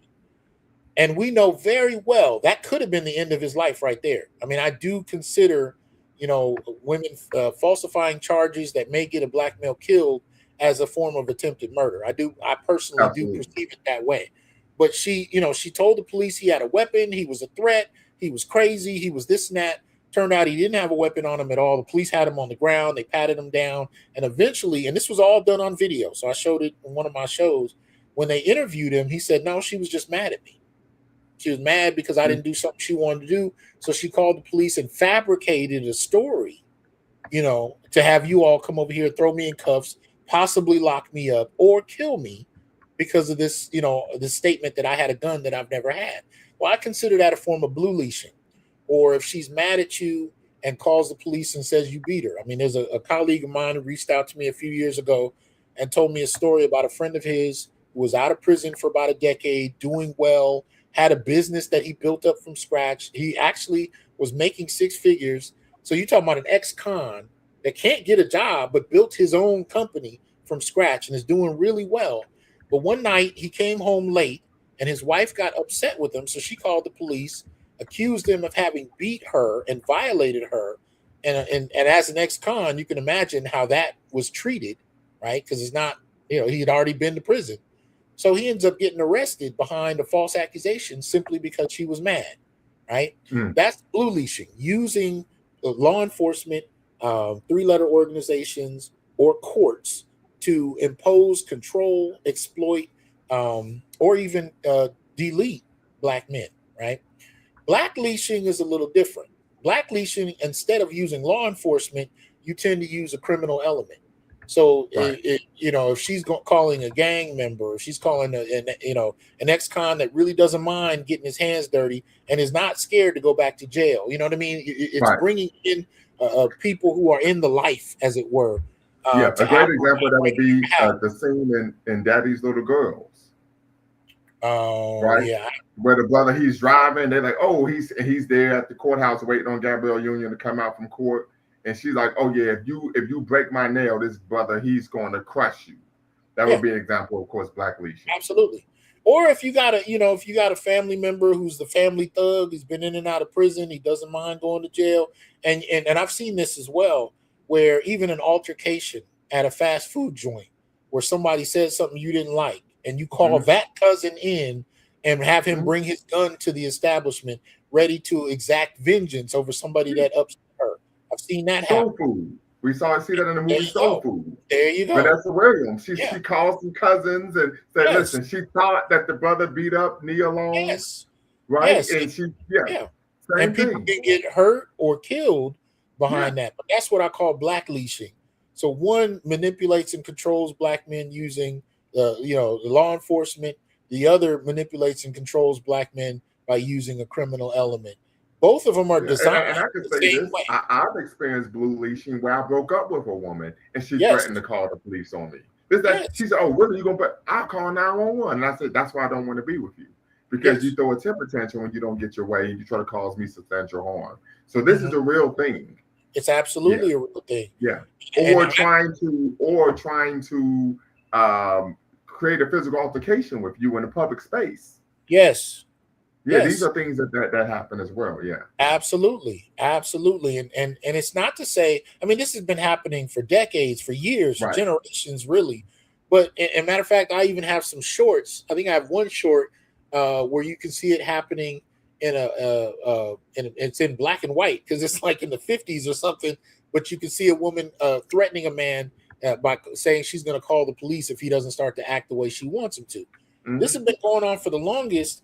And it's not that Black men aren't used to it, but sometimes when you name something and you explain it, it becomes far easier to interpret and therefore begin to do something about once it's named. So when I started talking about blue leashing and Black leashing, I was shocked at the number of Black men who not only had ready stories about their experiences with both, but now begin to think about how they didn't want to be used in that way. They didn't want to be exploited. So now they're breaking up with women who would even intimate that they would call the police. Whereas in the past, you just accepted that she might do it as part of the reality of being in a relationship, right? But now we're seeing Black men saying, you know what? I'm not even going to put myself in the situation to where that can happen.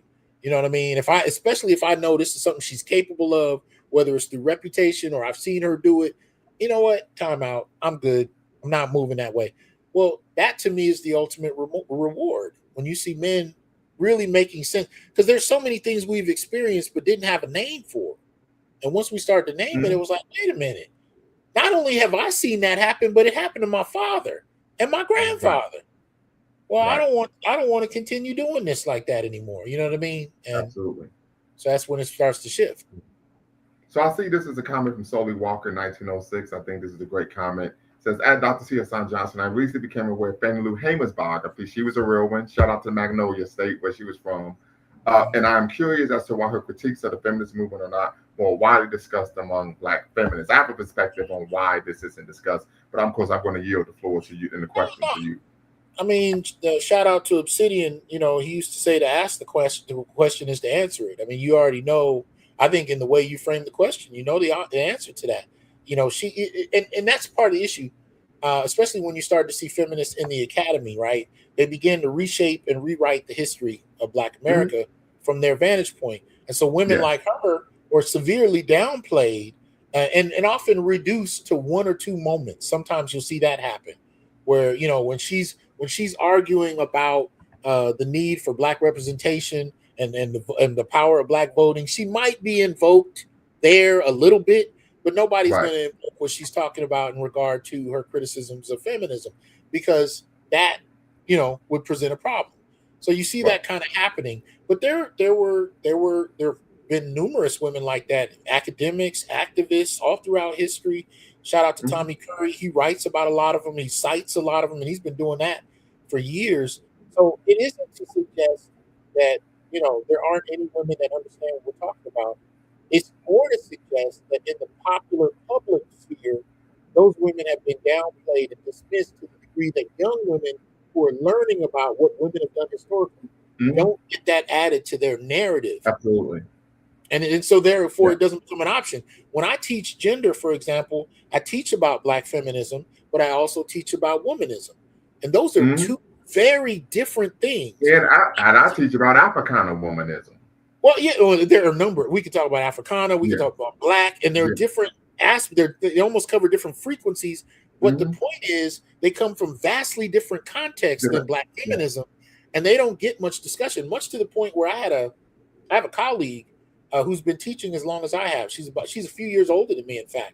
And when I first started teaching womanism, I teach Black womanism, Africana womanism.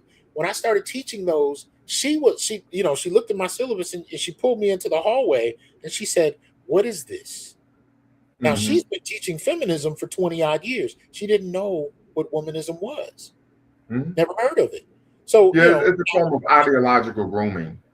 No, it is. You know, and the goal is to control one's thinking and subsequently their behavior. But I'm saying, if you're getting this from scholars who are almost 60 years old, Black women scholars who teach gender, then how do you expect younger women to even know about these ideas? Exactly. And so they believe the only idea that's relevant is Black feminism. Yeah, and it's a form of intellectual erasure, intellectual and historical erasure. Yes. Right. When we talk about, of course, Fannie Lou Hamer, why she's not mentioned, you can say the same about Ida B. Wells Barnett. A number, of course, sisters who are part of that great line of divine of Black radical tradition of what Pan-African revolt, because they weren't feminists, or they did not articulate feminism or Black women's rights in a manner that feminists actually would support. There's a push to actually diminish them, right? Their standing, their legacy, and most importantly, of course, their work. I did a show a couple of years ago with Clenora Hudson Weems. Now, cream mother, yes. I've been teaching her work for the longest, and I was on a show with Judge Joe Brown, and I didn't know who else was going to be on the show. I'd done that show a few times, so I go up there, and they're doing the introductions. They introduced me and Judge, and then they said, "Oh, and by the way, we have Clenora Hudson Weems," and I was like, "What?" And so we're having this conversation. And she wrote a whole book about it, but she was talking about the mother of Emmett Till. And she started going into the history of how, the way feminists represent Emmett Till. Her son was killed. She was strong, put her son's body on display to impact the movement and change the world. And what she was breaking down, and she was like, first of all, that's not what happened. It was actually a male family member who was an activist that kind of pushed her along those lines. Nothing egregious. He didn't push her in any kind of negative way, but he was trying to, take this moment and see what could be done about it. And so he was the mastermind behind all of that. And it wasn't to take anything away from, the sister, Emmett Till's mother. It was just to say Black men are being excluded from their contributions in the name of these feminist narratives in such fashion that it's presenting an idea. And she would say over and over again, the idea of this stronger than strong woman. She said, but in actuality, as any other mother would, she took one look at her son and hit the ground. She said physically the same family member had to hold her up and then introduce the idea of putting his body on display. Now, again, I'm not taking anything away from her. Mamie Till was the shit. But, you know, Clenora Hudson, tell the story, tell all of it, and tell the truth. Tell the truth. And that adds to the complexity of how Black men are represented, right? But how many Black men have been removed? I mean, we could talk about oh my goodness. Oh man, how am I blanking on her name, man? My memory has been getting so bad, man. I'm really starting to be concerned about certain things. But what's the sister during slavery that was is known for the underground? Harriet Tubman. Harriet Tubman. Thank you. Damn it. See, I hate when I forget stuff like that, man. It's so basic, but my memory is shot. Anyway, there was a brother who not only worked with Harriet, but worked with numerous other people in terms of advancing the Underground Railroad. And he was considered, what do they call that? It's the person who drives the train.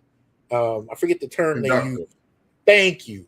He was considered the master conductor of the Underground Railroad. So, and I posted about him a few years ago on Facebook and in YouTube. And one of the things I noticed is I had 3 degrees in Africana Studies and nobody had ever taught me about him, right? I'd heard about Harriet Tubman since I was 5. Never heard anything about him. And it's the same kind of thing with Mamie Till. And so Clenora Hudson Weems would talk about these various men who were never credited, but had done all of this work. And she would expose the feminist plan to erase those men in the name of creating this ideal, strong Black woman that existed independent of men, Right.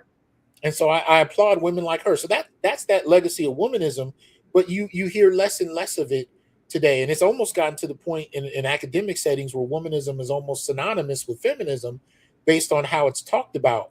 But those old school womanists are still around, but they don't get very many mics put in their faces. You know what I mean? This is very true. But that was a critical difference. Moses Dixon. Absolutely, Moses Dixon. So the family. I don't know how much more time do you have, Dr. Johnson? I don't even see my. Okay, I think we could do another 15. Okay, so I'm gonna put the link in the chat, family. You can slide in, ask any questions you want of myself, of course, of Dr. Hasan Johnson. As you all know, you're watching Lumumba Speaks, Black Empowerment Initiative, where we believe we can gain a competitive advantage by always betting on Black, in conjunction with Bequaline Network, the Pan-African social media extraordinaire, and of course the Omega level Black man, Dr. T. Hasan Johnson, the full professor in the Department of Africana Studies at Fresno State University. So the link is in the chat, family. You can tap in, be part of the conversation. If you have any questions for us, you can go ahead and ask. But I think that is a great point you make, where we really talk about the revisionist history that Black feminists tend to engage in. Absolutely.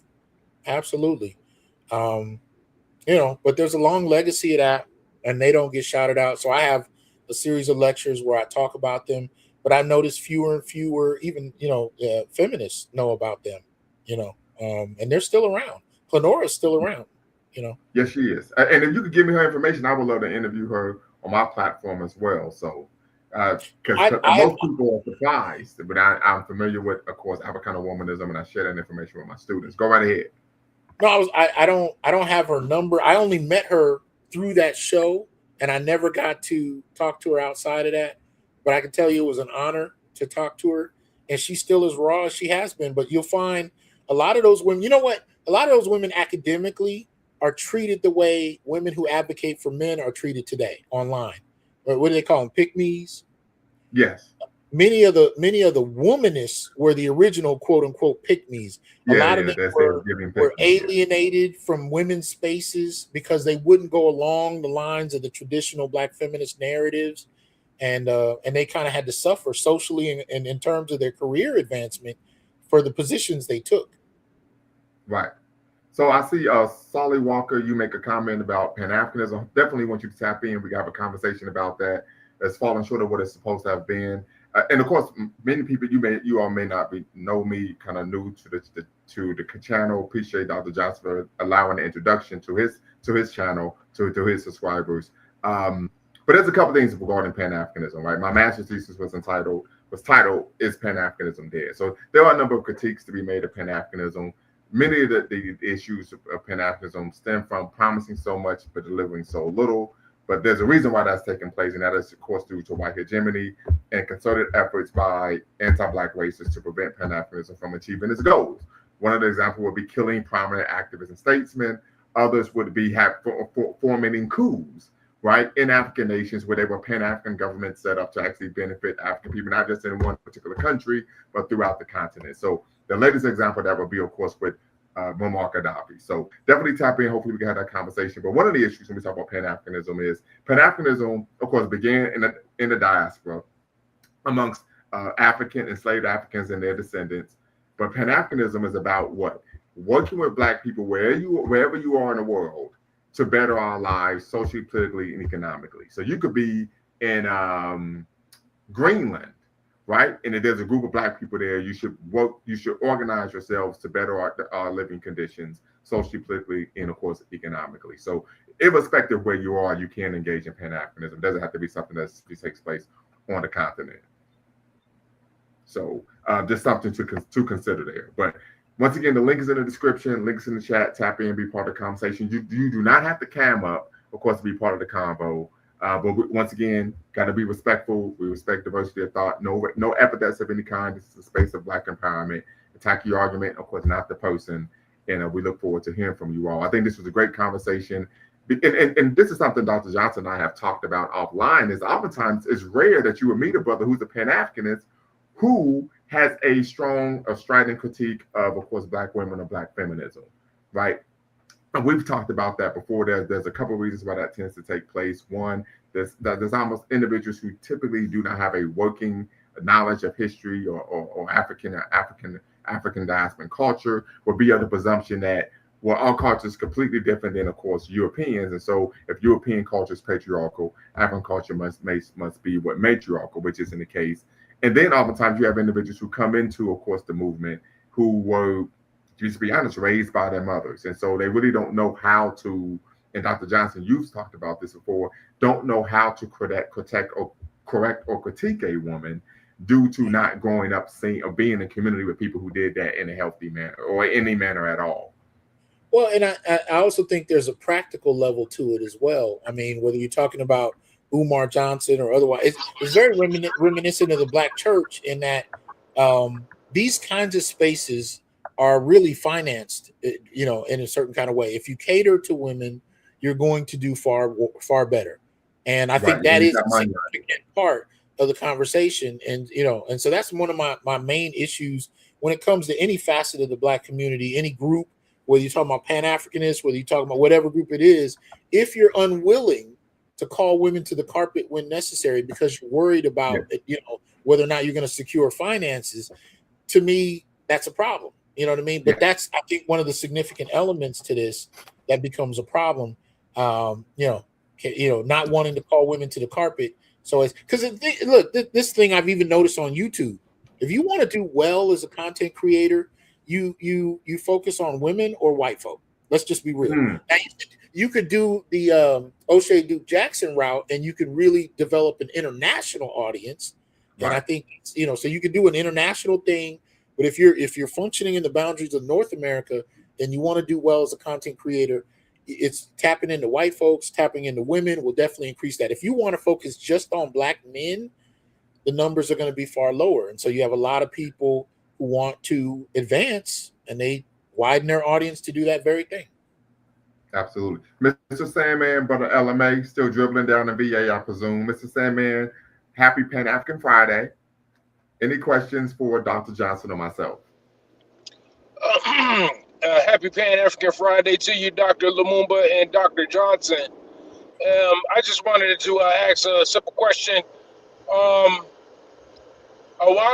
Some time ago, a wise man once told me that the most valuable asset is access to information. You mentioned earlier that that a lot of women are taking advantage of Black men because they're having access to privileges that we don't have access to.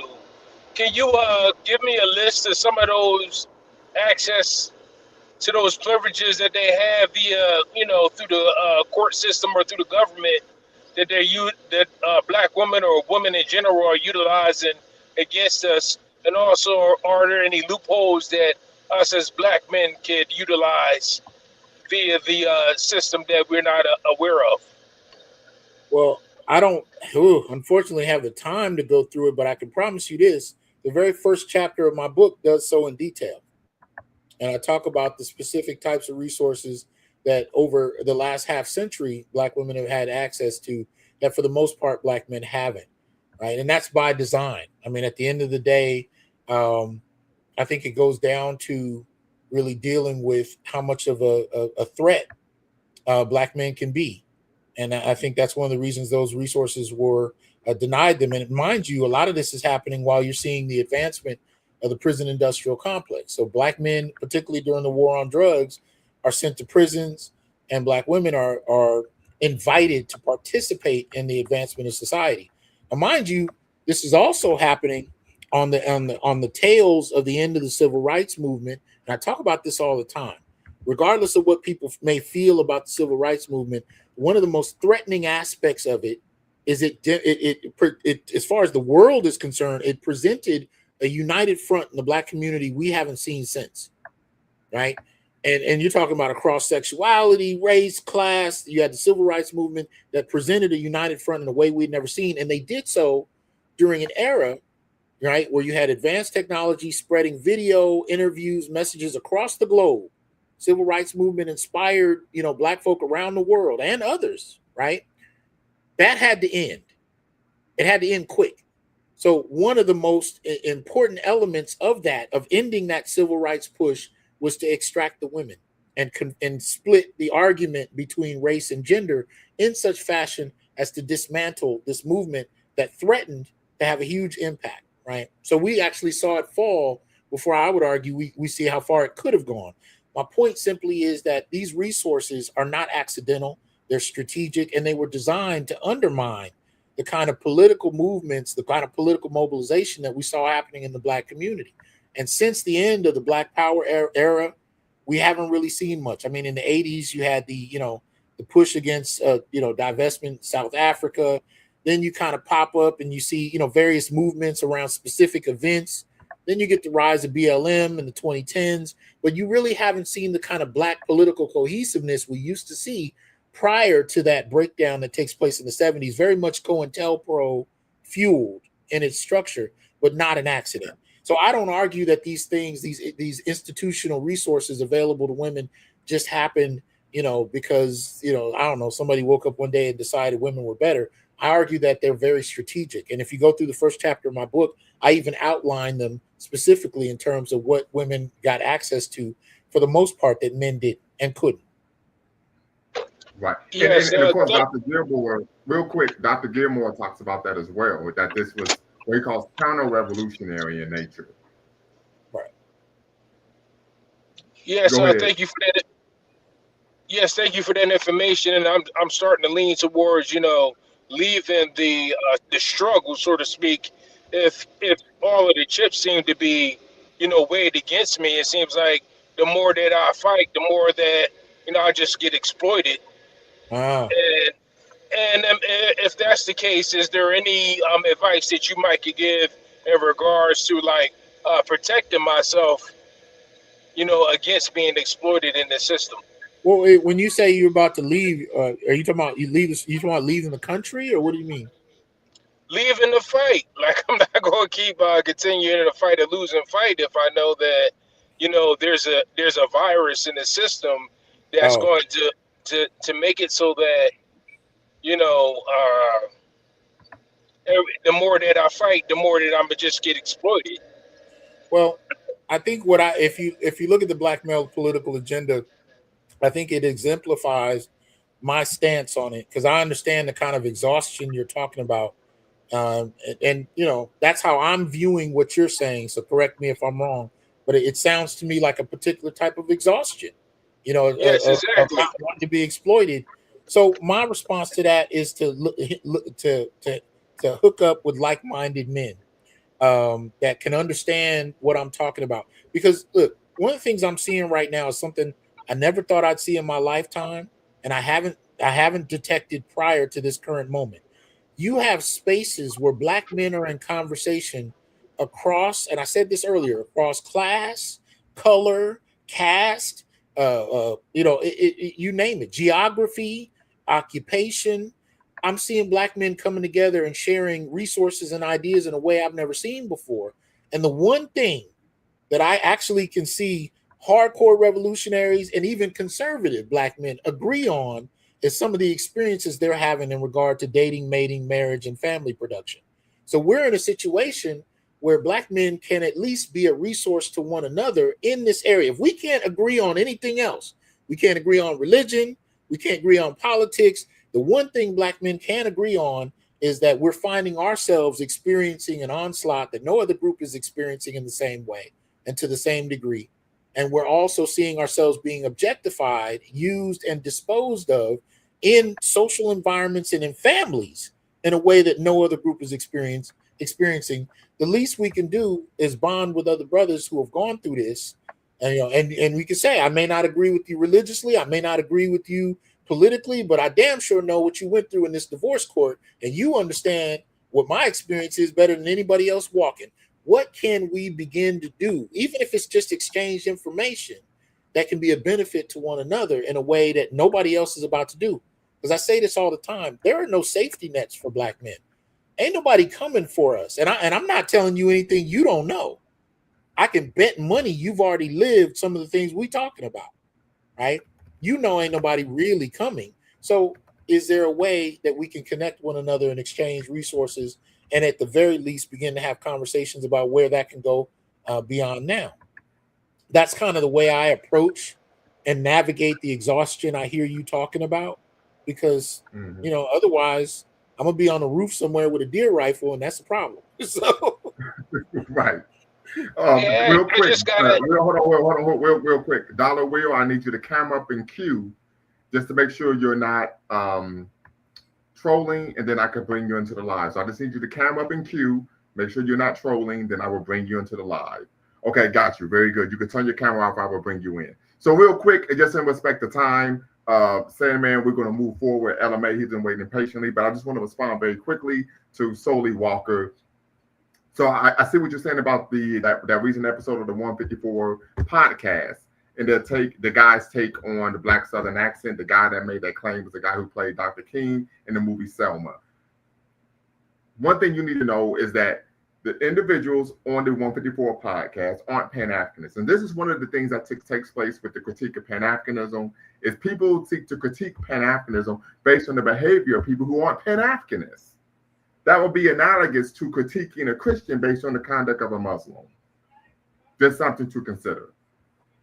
Okay, Brother LMA, go right ahead. Good evening, Dr. Lumumba. Good evening, Dr. Johnson. Can you catch me okay? Yes, we can. Okay, yeah, great. Great conversation. I guess my question is, hopefully I can make it short. So I do think that, we as a community need Black male studies, but in the sense of, I guess, of current, how can I put it, the current environment in the Black community, I don't want male studies to be seen as in competition or competing for resources, with the women of the community. But my question is that I want this, I want this movement to flourish, but my fear, I guess my concern is that how does, the Black male studies prevent, I guess, overt misogyny or covert misogyny, men who are just, they back in the day, it was, you would see, like, especially in the white manosphere, it would be, these guys are red pill, they care only, they care about the being of men, but deep down they're just white supremacists, and this is just their angle. They're just thinly veiled white supremacists pretending to advocate for men, whereas in reality, all they care about is just white supremacy of power. And analogous to this will be, how do you prevent certain black men who are, textbook misogynists from coming into the movement and derailing the movement from a place of, we're trying to deal with men's issue. We're trying to uplift black men and as a part of a black community, uplifting the community. Whereas there are just misogynist men who come in who just want to, denigrate black women. I don't know if you've seen this, but I've, been kind of observing, particularly red pill, but sometimes in the black manosphere as well, or whatever's called the black manosphere, that you'll see men who, obviously they have a thing against black women, but they're just dressing themselves up in black male advocacy. And I was wondering if Dr. Johnson had any thoughts on that. Or do you understand my question? And what are your thoughts on that? Well, a lot of it, I don't have my traditional sound setting in my earphones. A lot of it I couldn't make out as clearly as I would like to. But I think it's more for me a matter of, and I can't remember the old adage about, oh goodness, I can't remember the story where they were talking about, you have a dark wolf in you and a light wolf in you, and in terms of the positive and negative aspects of your nature. And when somebody asked, well, which one is stronger? And the answer was the one you feed. So in other words, for me, the people I support, as far as I'm concerned, have the values that I advocate for and approach the matter in a manner that I think is what resonates with me. And those are the ones I support. And that would be my answer to that. If you find somebody to be what you consider an abject misogynist, and that goes against your value system, then you should only support the ones that advocate the way you think they should advocate. Now, I would argue that I think that has, in some circles, become a way of deflecting from what men are saying and discounting what men are arguing simply because it's something that a lot of people don't want to hear. But to the extent that what you're saying is happening, my answer would be support those. And here's the other thing. If you don't find anybody that makes the argument the way you think it should be made, then that sounds like an invitation for you to speak up, to create a platform of your own. And I'm not assuming you don't have one. I just see the three letters LMA. I don't know you. You may already have, a huge platform for all I know. But I'm saying to anyone in response to your question, if you don't think that there's anybody out there that's addressing the issue along the lines that you advocate for, that to me sounds like the invitation for you to create a platform so that you provide people another option. Because at the end of the day, you have thousands of men, in the manosphere. You have numbers of men in black male studies. And again, those are two separate things. But my statement is, in all of that, men are, who are coming to the table and having these conversations represent, almost like different frequencies of the argument. Like, Bakari is going to come at it and he's going to deal with it a certain way, right? He's going to approach this issue, but he's also going to include Pan-Africanism. I don't do that as much. I come at it in my way. There are other brothers. Each brother has a different frequency on this issue. Support the ones whose frequencies align with yours and not so much the ones who don't. And if you really feel the need to call somebody out, well, that's up to you as far as that goes. But that, to me, is how you address that. And there are so many options, right? One of the things I did a couple shows about in the last week is how there's so much attention, in terms of mainstream media denigrating the manosphere. But they all keep quoting Andrew Tate and Myron Gaines. Now, both of those men are in the white manosphere. There's a black manosphere that nobody quotes from. And even if I was going to deal with Andrew Tate and Myron Gaines, they don't even quote from those two guys. Each of the articles that I run across that denigrate the manosphere say the manosphere is a misogynist space, and they listen to guys like Andrew Tate. They don't even bother to quote them, let alone the thousands of other men who are making content on a regular basis and bringing different information, arguments, and solutions to the table. They're dismissed altogether. So that's why I'm a little hesitant when I hear the argument made, well, we just, we got to deal with this misogyny. Well, if you leave it up to certain factions, everything is misogyny as far as what black men have to say. But if you find the people that argue and advocate the way that situates well with you, those are the ones you need to support and help build whatever it is you're trying to create and they're trying to create.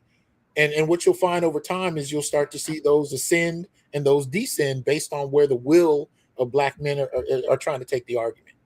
So I hope I answered your question, but I couldn't hear a lot of it because of the connection. It's all good. No, okay. I guess if Dr. Bakari will allow me, just a quick follow-up question. I guess, do you fear that this movement could be derailed by those with, ill will intentions? I think about like the white manosphere. Like I said, it started off talking about just, men's rights activists, and now it's derailed into a complete white nationalist, I mean, you got the FBI, basically, what I'm looking for, surveilling them. And I'm just concerned that this, any movement can be poisoned, any movement can be derailed and turn into, going to some nonsense. And I guess my fear is that, this could also happen to Black male studies or just the Black manosphere in general. And I guess my question was, is that a concern of yours? And if so, what were your thoughts on it? But I'll take the answer offline. Thanks. Well, I guess once you look, I'm sorry, go ahead. No, go right ahead, because I was going to read Christ as a Black man's statement, but go right ahead.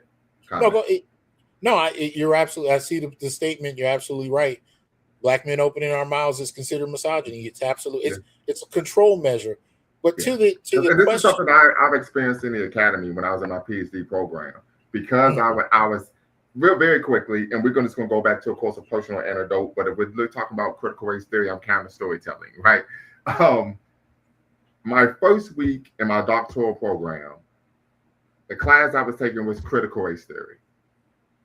So I'm there, and I'm like, okay, I got to show up and show out. I got to show that I'm PhD material. So, I'm quoting this scholar, showing I'm well-read, well-spoken, well-versed in of course, the literature, so on and so forth.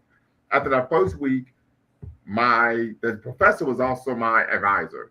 He takes me, he says, we need to meet. And he says, you said you like your constructive criticism the way you like your liquor. Straight up with no chaser. Facts. He says, I'm going to give it to you straight. He says, your intellect is intimidating the female students. And I asked him, I said, are the female students who are just as loquacious as me, are you having this conversation with them? I said, you know what, you don't even have to answer the question. So this speaks to your point that us opening our mouths is considered problematic, and particularly if you're disagreeing with a woman or even challenging a woman intellectually, it's seen as, of course, misogyny. Right. I mean, you have people who will come out and say, well, I just hate women. And then, you have people who are labeled misogynist because they said something a woman doesn't like. Who gets to determine what it is and what it means is a conversation nobody wants to have. People are far more comfortable with dismissing Black men as misogynistic, but they don't want to get into the weeds of what may be problematic coming from the mainstream society in the first place. But I want to get to MLA's question about, movements being undermined. Am I fearful of that? Well, I think as a student of history, I don't know if I should say it that way, but every organization or movement that ever inspired me was undermined in the same fashion. And I just look at it as a feature of war. And truth be told, it's already happening. You know what I mean? It's already been going on, especially in social media. At least back in the day, if you wanted to have someone infiltrate an organization, you had to find a person, maybe threaten a person to do it. Now, online, you can create some false profiles and go from there. It's so much easier in certain respects. So I look at it more as a given. But again, as a feature in a long-standing, protracted war where Black men for centuries have been fighting for freedom in terms of how we define that differently in different eras, at the end of the day, it's just one of the features of warfare. And all you can really do is get up every day and contribute to the fight in a manner that, you can look at yourself in the mirror on. And that's really all you can do. You can connect with others who, you feel advocate the same way you do. And to the extent that you can connect with others further out than that, who you don't fully agree with, but you can at least agree on this topic or this issue, you do that as well. And that's really all you can do. As my boy BGS says, all you can do is throw your shekels into the pot, whatever contribution you can make, and we go from there. We've seen movements given birth, and then we've seen them die, and they inspired the next movement. And and unfortunately, as a future of warfare, being undermined, being maligned, being infiltrated, all of those things are inevitabilities to certain extents. Now, I'm sure Bakari can go in on this as well, knowing the history of, say, COINTELPRO and other types of organizations. But would I ask any of the like, if we talk about the Black Power era, would I ask any of those organizations to not have done what they've done because we knew they'd be undermined by the FBI? No. Their contribution still inspires to this day. And I'm saying that as the child of a Panther. You know what I mean? I saw how many of them were either killed, chased out of the country, or imprisoned and had the keys thrown away.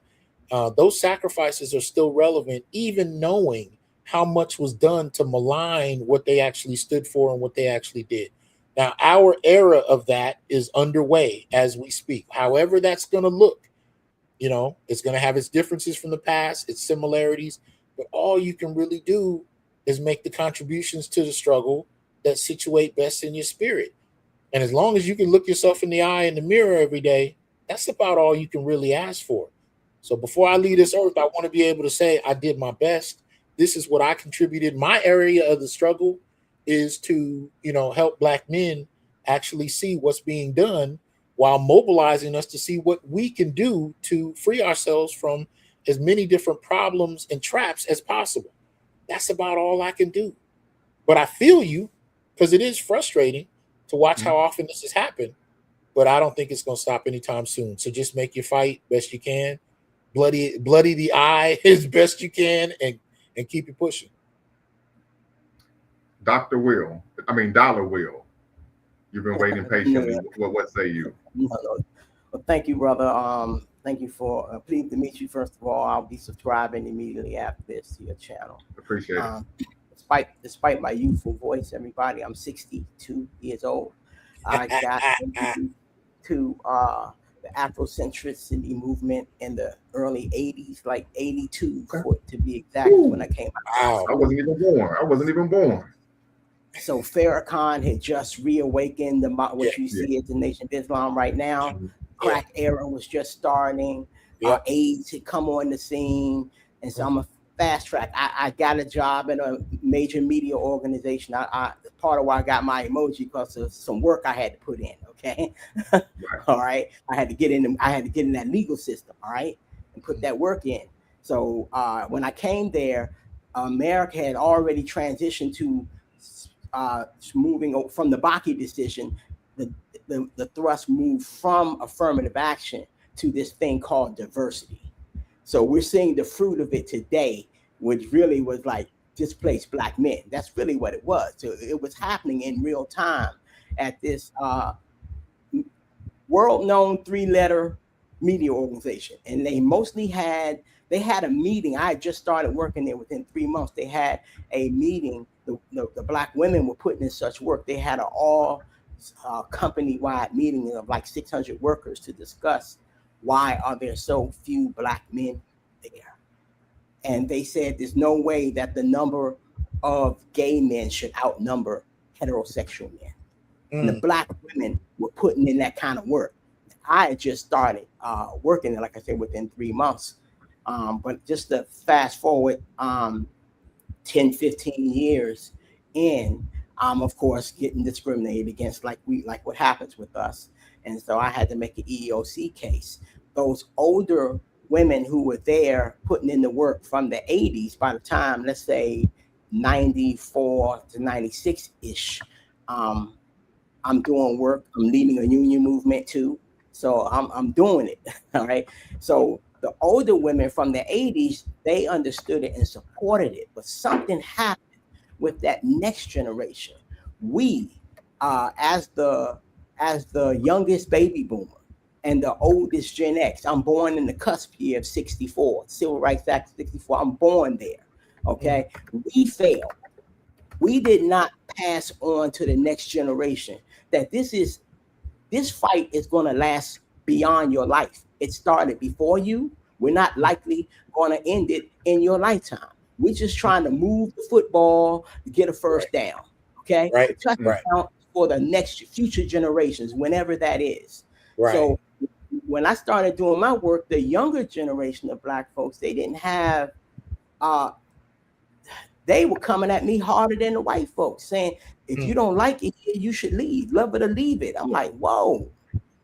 And so the older, more seasoned Black folks, they were like, okay, he's young, he's willing to put in the work. Let's let him do it. They, if I needed assistance for them, they were there. But this younger wave, we didn't pass it down. So in short, what happened to us, the Black arts movement was successful. The civil rights movement was successful. The Black power movement was successful.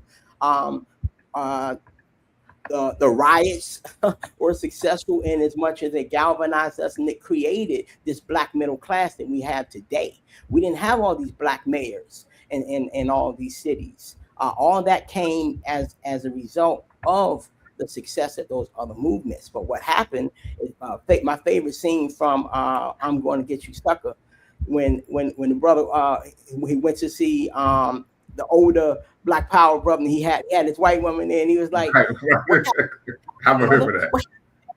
He's like, we went down to the employment service office. We were going to take over and all that. He said, brother said, well, they was hiring that day. They was hiring, yep.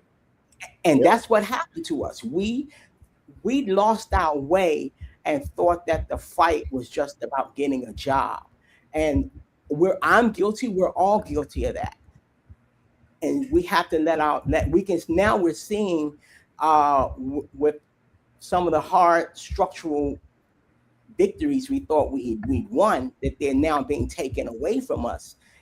We have to know that this fight is eternal, and Black studies and Afrocentric studies, that's crucial, because we're just Negropeans, and I don't think we're gonna get where we need to go from the frame of Negropeans. And in defense of the Black manosphere, the Black manosphere is the electronic Black barbershop. That's what it is. Everybody's there, high and low. Okay, if you were around to hear when BGS had the Coliseum, we had everybody from the literally the pimp to the preacher. Okay, the frat guy, the drug dealer, everybody was there, and we had a safe battle. Basically, we had the class war. Okay, everybody argued and got it all out. And then we just came to a nice peace, understanding who we all were, and we actually moved closer together as a result of it. We don't have nothing else to say, and so we need that now. We need a Afrocentric movement again to teach us about other ways of defining family and how different various African cultures have approached it. Not to say that we need to mimic what they did. We just need to know that there are other ways of doing things, and you can study some, other cultures. Because right now, just using the American cultural model and the American Christian model, that doesn't really work for us. And we don't know that there are other ways. When we talk about patriarchy, the only patriarchy we know is this particular one. And I like to remind people that Africa was mostly patriarchal, very much so. Mostly matrilineal, but it wasn't the same exact patriarchy as the model we have, European patriarchy. So we need our scholars from Black studies and African studies to come and explain the difference between matriarchy and matrilineal, and how they were working to try to work out a power share. But once you get the uber culture of Christianity and colonizer, we lose agency, and we can get it back, but we have to be mindful of what we're up against. We have young people that are not educated in school about what culture is, what sociology is, and what it means to socialize you, where your ideas come from. We think that everybody just is like organically just a bunch of individuals, which is Eurocentric. And so we have to push this knowledge down to maybe junior high school level. It shouldn't be just at the college level. And so, I got a lot of guidance from my years at Howard University in the 80s. So a lot of those videos y'all see with Dr. Clark and all of them, I was in the audience in some of them videos. But anyway, thank you, brother. No doubt. So Appreciate you, brother. What can we do to get the younger generation connected to a broader understanding of culture and sociology and our ways of forming families and the like, so that we don't. So yeah, I'm gonna answer that, and I'm gonna look to try to tie this into the conversation that we're having with Dr. T. Hasan Johnson this afternoon. Real quick, very quickly, family, if you're watching, make sure you like, subscribe, share, donate.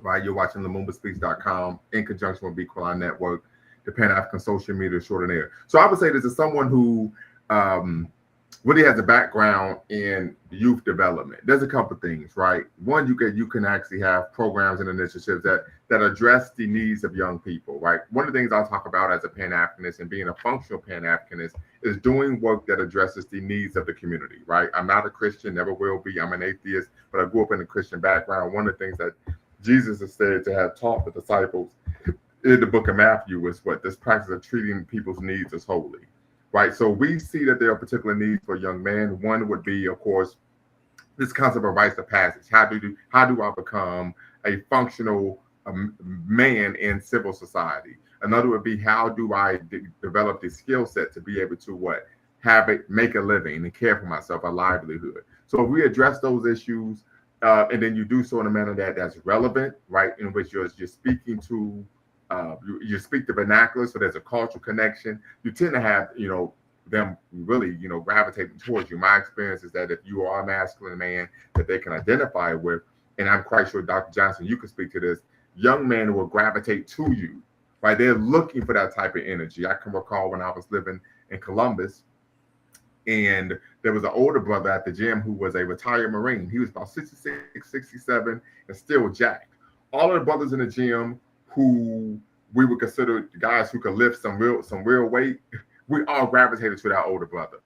And before you know it, there was a mentor-mentee relationship. We were talking to him about issues we were having in relationships, how we should, discipline our children in a manner that doesn't cause harm, but helps them learn the lesson. And so this is something that takes place. So I would say, one, whatever you're doing, make sure that it's relevant, it addresses their needs, and make sure that there's a cultural connection. Well, I am at a point where I have to go, but I want to say this, and I appreciate Dollar Will. I've seen him, in these spaces for a minute, but I've never had a chance to hear him directly. So peace to you, man. I appreciate hearing about about your life. But I guess what I would say to the whole question of reaching the youth, don't underestimate to what extent it's already happening. It took my son to tell me this years ago. I mean, I want to say back in 2019, 2020, he was like, do you have any idea how many 13-year-olds are listening to you, Pop? And I was like, I'm picturing men like us, our age and up. And I'm finding out more and more that you got a lot of people, thanks to the internet, who have been tapping in. I'm seeing monks who are 12, 13 years old, who aren't even trying to get into the issues that we've been talking about. And it's not just because of the manosphere or whatever else. It's also because of what they've grown up seeing. So the solutions they're hearing about online are coming out of frustrations that they've already bared witness to. But my point is, there are a lot of them that are already listening. And so really all it is just, to me, taking into account when we have these discussions, how many different people are listening who are in completely different contexts. This is one of the reasons that you hear me. I mean, I use a certain amount of jargon, academic jargon, but I try to tamp that down as much as possible because I don't want to alienate my audience. I don't care if they're 13 years old or 85. I don't care if they got a high school diploma, never finished school at all, or they got a doctorate. I try to leave it as open as possible because Black men are coming to the table from so many different situations. I want to leave it open as widely as possible for us to have dialogues. This is why I don't really try to delve into a whole lot of topics that typically divide Black men, because I'm trying to be a resource that brings Black men together. So I'm not going to join an argument that's long-standing, you know, like we're gonna continue this debate against Christianity versus Islam. I'm not doing that because I know where those arguments go. I'm trying to have a discussion that brings Black men together so we can actually build from there. So, but as far as the youth, man, I think it's already happening. I think we could definitely focus on it to a greater extent, but don't underestimate how many of them are already listening. And I really do need to go, but damn it, Nameless Protagonist popped up, so I at least want to hear what the brother has to say before I have to hop off. But I want to thank Bakari for having me up here. I really appreciate it. I want to make sure y'all check out his channel. You know, make sure you delve in, really, you know, listen to what the brother's talking to. And I just wanted to thank him before Nameless dropped what he's about to drop. And I appreciate you, Dr. Johnson. I'm one of the few Pan-Africanists that doesn't pander to women. So if you want a Pan-African perspective where it's actually going to be rooted in Black masculinism and a Black man, this is where you want to come. So I'll just put that out there. But Nameless Protagonist, you will, of course, finish the conversation. So please unmute yourself and share with us what you have to say. Firstly, to the instructors on the panel in the chat. What's up, What's? How you been, man? Fam, I've been in the mountains training. Bro, I got some data you guys are gonna love, and in the near future, maybe you'll catch me on panels, and I may start doing some work on my channel again. But there are a lot of bits of information I want to swing by you guys because you are adjacent to where a lot of these discussions are happening. Okay. I want to draw. You have my contact information? I think I've got your email. If not, you can drop it in the back chat. If you're comfortable with that, and I can definitely hit you back up later. Cool. I've fleshed out political Mandalorianism and all of that. I think you'll like it. So, and a large reason why I wanted to present that, because there's a few historical events you guys can take a look at and go into greater detail with, because they rhyme with what has happened to this moment. Starting with the 15th Amendment, when Black men got the right to vote. And I want to draw attention to what Frederick Douglass said, highlighting the fact that when Douglass highlighted in front of the United Feminist Front, who were at the time formerly abolitionists, their argument had always been educated white women should have had the right to vote before Black men. And the premise behind that was that Black men were no different than white men, with the difference being an aptitude discrepancy. So their idea is that if you don't accept the white dude, then why would you take on a Black male who was nothing more than a quote watered down version of the same thing? So when Douglass was making his case in front of Susan B. Anthony and Elizabeth Cady Stanton, he said that unless and until women, because they are women, are targeted, killed, dragged out of their homes, hung from lampposts, brains dashed all over the place, he went into detail, because they're women, then they will probably have the opportunity to make an argument for having the ballot. But for the Black man, it's a case for survival, not preference.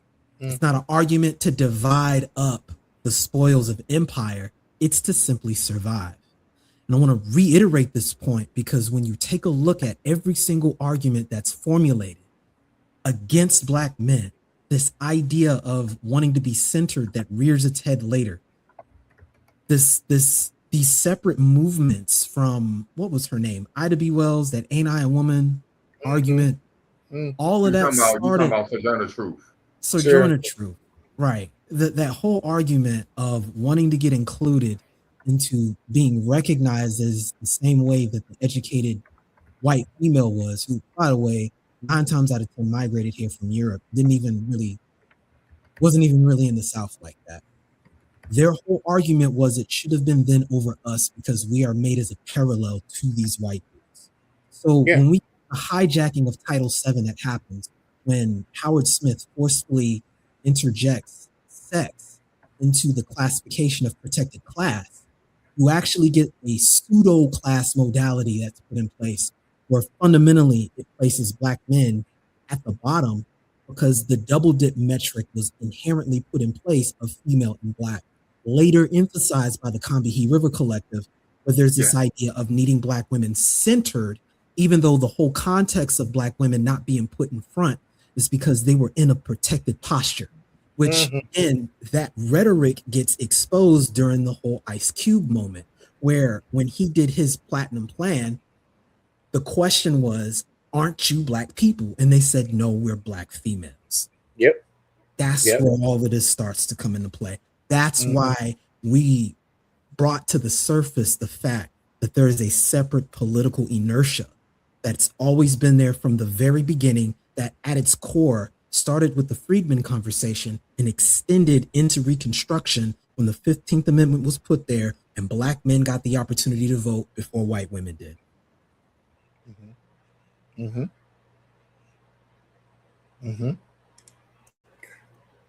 Okay.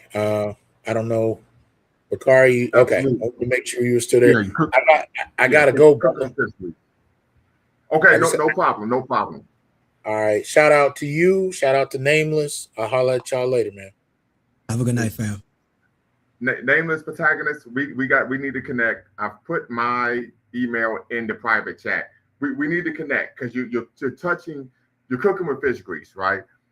Oftentimes, the presumption is, as a Pan-Africanist, for some reason, people would think that I'm going to be pro-feminist. I tell people I vehemently abhor feminism, and I go into, of course, the anti-black misandric views of feminism. I even have touched on some of the things that you talked about. And then the argument is, well, you're being divisive. No, I'm being historically accurate and intellectually honest, right? And if we're going to have a real conversation about how we move forward as a people, we have to address these type of ideological constructs that dehumanize the black man and see us as less than human. And would you agree with that? I think it was Elizabeth Cady Stanton that said, if the loaf of suffrage is to be shared amongst everyone, let it be amongst the educated white female, not the Sambo, not the Patrick, not the whatever else she was going into, man. Like they made it very clear. That's been the modus operandi of this country since day one. And there are a lot of moving parts to that, but I just wanted to highlight that point, because even when we get into what's understood as Pan-Africanism now, we've got the Martin Delany spirit that was there, which posited the question of, should we be doing for ourselves with what we have from an industrial perspective, or do we get into this argument of being included into something that never wrote us in the formula in the first place, nor did it even see us as human?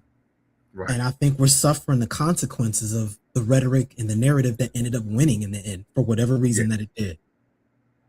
Yeah, I absolutely. I would agree with you 100%. And most people are unfamiliar with Martin Delany, who, of course, was considered the father of Black nationalism, right? He's the one who coined the term Africa for the African.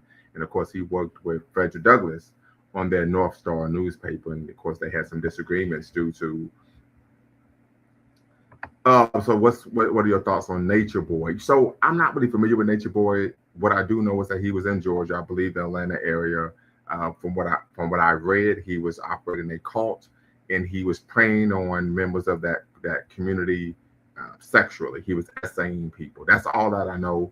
But I will say, and of course, I would even would love to hear from, of course, nameless protagonists about this, is there are a lot of individuals who will posit themselves as pro-Black, right? Another example would be Butter Polite, right? There are a number of individuals who would come in and they have the charisma, the rhetoric, and they use it as a way to really bring down people's defenses and then, of course, abuse them in whatever way they seek to do. So this is something that takes place irrespective of someone is claiming that they're pro-Black, if they're Christian, Muslim, etc. It's unfortunately that we have people in our community who are predators. But that I don't know much about him other than the fact that I know he's in prison. Yeah, all I can say. Go right ahead. As it relates to that, I think the autopsy is very clear when you take a look at the way people like Dr. Frances Cress Welsing was taken when she passed on in transition. The way Dr. Marimba Aini to this day is misunderstood and demonized. How, if you take a look at Dr. Shahrazad Ali, Mhm. coming from the old school Noble Drew Ali sort of lineage of thought. They're threads that have always posited this. And, this is leading to a bigger conversation. I'm slightly digressing of the role that the Frankfurt School played and Marxism as it relates to how specific concepts like the F list and this idea of fascism played a asymmetrical role in decontextualizing the conversation of Black men as they relate to family, because masculine centered, masculine oriented building blocks were seen as a problem in that school of thought, which has matriculated to the political thought, which most people have just taken as face value as progress. They don't know where these ideas come from. People need to make a closer look at the Frankfurt School and its intentional role. Well, actually, if I could interject, I wrote an article and it's published in the Journal of Blacks in Higher Education. If you Google it, you can find it titled "Why I'm Critical of Critical Theory," and I go in on the Frankfurt School. Right. So it's some specific writers there. Yeah. So you already know. Yeah, there's some specific writers that contributed to that. And I guess the point I'm highlighting is that many people have taken those ideas as just the baseline face value software for how they edit and interpret reality, kind of like their internet browser for the real world. They view reality through these lenses and these ideas and don't even understand where they came from. They're just passed on through momentum, or I don't want to say epigenetic, but it's kind of like a oral tradition and the political education to adopt it. Absolutely. Absolutely. Very, very quickly, Christ is a Black man. You said I grew up near 125th Street in New York. Them Conscious Brothers were derailment to productive Black men. Of course, I've been to Harlem. I stayed in Harlem for a summer, 146 in St. Nick. Fast way to Harlem is an A-train slick. Talk to me about what the brothers were doing that called themselves conscious and how it was a derailment to productive Black men. Because, of course, the conversation we're having right now is centering Black men, our values, our wants, values, and needs. So how is it that what they were doing was a derailment to productive Black men? I definitely would want to hear that. And I see Brother Christopher, you say he wasn't pro-Black. I would presume you're speaking to, of course, Brother Polite, but he was one of those individuals that was talking about Black woman as God. And this is just a lot of pandering that takes place. Same thing takes place in the church, where you tell Black women what they want to hear, and as a result, you're able to benefit financially. So we know this is something that is very common. Yeah, that's whole Sodnetic TV. In fact, this is why I had a falling out with Dr. Umar Johnson, Umar Ifantunde, the Ifantunde Queendom, as he calls himself, right? We used to, have a colloquy online, or at least particularly on the phone, on a regular basis, call, text, etc. And then I kind of went in, and, his behavior, his antics, unprofessional behavior. Of course, after that, we just never spoke anymore. So, but we tend to find this is something that is very common, particularly amongst individuals who, in my opinion, of course, nameless, you can, of course, interject. I find, in my opinion, this is just my opinion, that individuals who are pander to women typically don't have anything tangible to offer the community. And so that's what they rely on to remain relevant and financially viable. Nameless, what would you say to that? I think it goes back to the Frankfurt School conditioning of non-tolerance. So the shift from classic liberalism to what you see being expressed by the Frankfurt School reversed the idea that people should listen to ideas that differ to them and then adopt accordingly. The idea ends up being, if you let certain people speak, then they cause more harm in the process. And so you are supposed to openly interject, deflect, and overwhelm anything that is not identified under the context of solidarity, in quote, whatever that means, and to allow for and include anything that finds some branch, and you can use the Title VII Jenga puzzle to sort of decide, what gets attached to that as an ally. And this is where this language, this verbiage comes from, along with this behavior. The understanding is that if you adopt this pandering mentality in modality, firstly, that's where the money's at. And then number two, that's where you get your social proofing. So there's a very distinct social strategy that's baked into where they're going to be seen as human, not just men, but human. Because from that position, I think we inherently recognize that as being put in a child's place. But when juxtaposed to being exiled, many people choose that to be seen as a favorite of the mother rather than having to forge your own path and force exile, essentially, in myriad ways, which is how you get this cancel culture sort of pattern that's really been popular when the state was supporting it. It's a lot of other moving parts, but I really draw so much of this back to the Frankfurt School because I really see that's where the script was really developed at and mastered. Yeah, and Dr. Johnson talks about this concept of the echo chamber, right? How feminist thought typically is axiomatic. He argues that is basically religion. I could say for someone who's been in the academy, this is something I've seen, witnessed, and experienced. And so it really speaks to your point that this is really an outgrowth of that. So there's a lack of criticality, a lack of accountability, right? Because like you said, then it's seen as where you are fighting against solidarity, right? There's a lot we could unpack, but I want to be respectful of Dr. Johnson's platform because he left me on his platform, even though we're doing streaming on mine. So I don't want to. You said polite came out of Dr. York's community. That's a whole other discussion. I've talked about that on my platform as well. These are individuals who are predators. We even did a show a couple years back on some of the core characteristics that we find in individuals that are predatory. One thing is I've talked about, starting to work with Dr. Amos Wilson in his massive text, Blueprint for Black Power, is typically individuals who posit a particular religion. Right, they're doing that so that they aren't able to be held accountable. They view themselves as being immune from questioning. So he argues that is one thing that we have to always be, of course, cognizant of and leery of. But I want to be respectful of Dr. Johnson's platform, and I don't want us to just continue to talk ad nauseum on his platform. So we are going to end now. We're going to put a pin in the conversation. But I saw there, but I think Christopher, you said you wanted to do a part 2 and a part 3. So I will reach back out to Dr. Johnson and see if that is possible. Because there are a number of issues that I think coalesce in terms of Pan-Africanism and of course, issues that Black males face. Like I said before, there tends to be an erasure of Black male leadership in these Black radical spaces. Black Lives Matter is an example of that. And I think one of the things that we can do is do a show addressing the anti-Black misandry in the Black Lives Matter movement.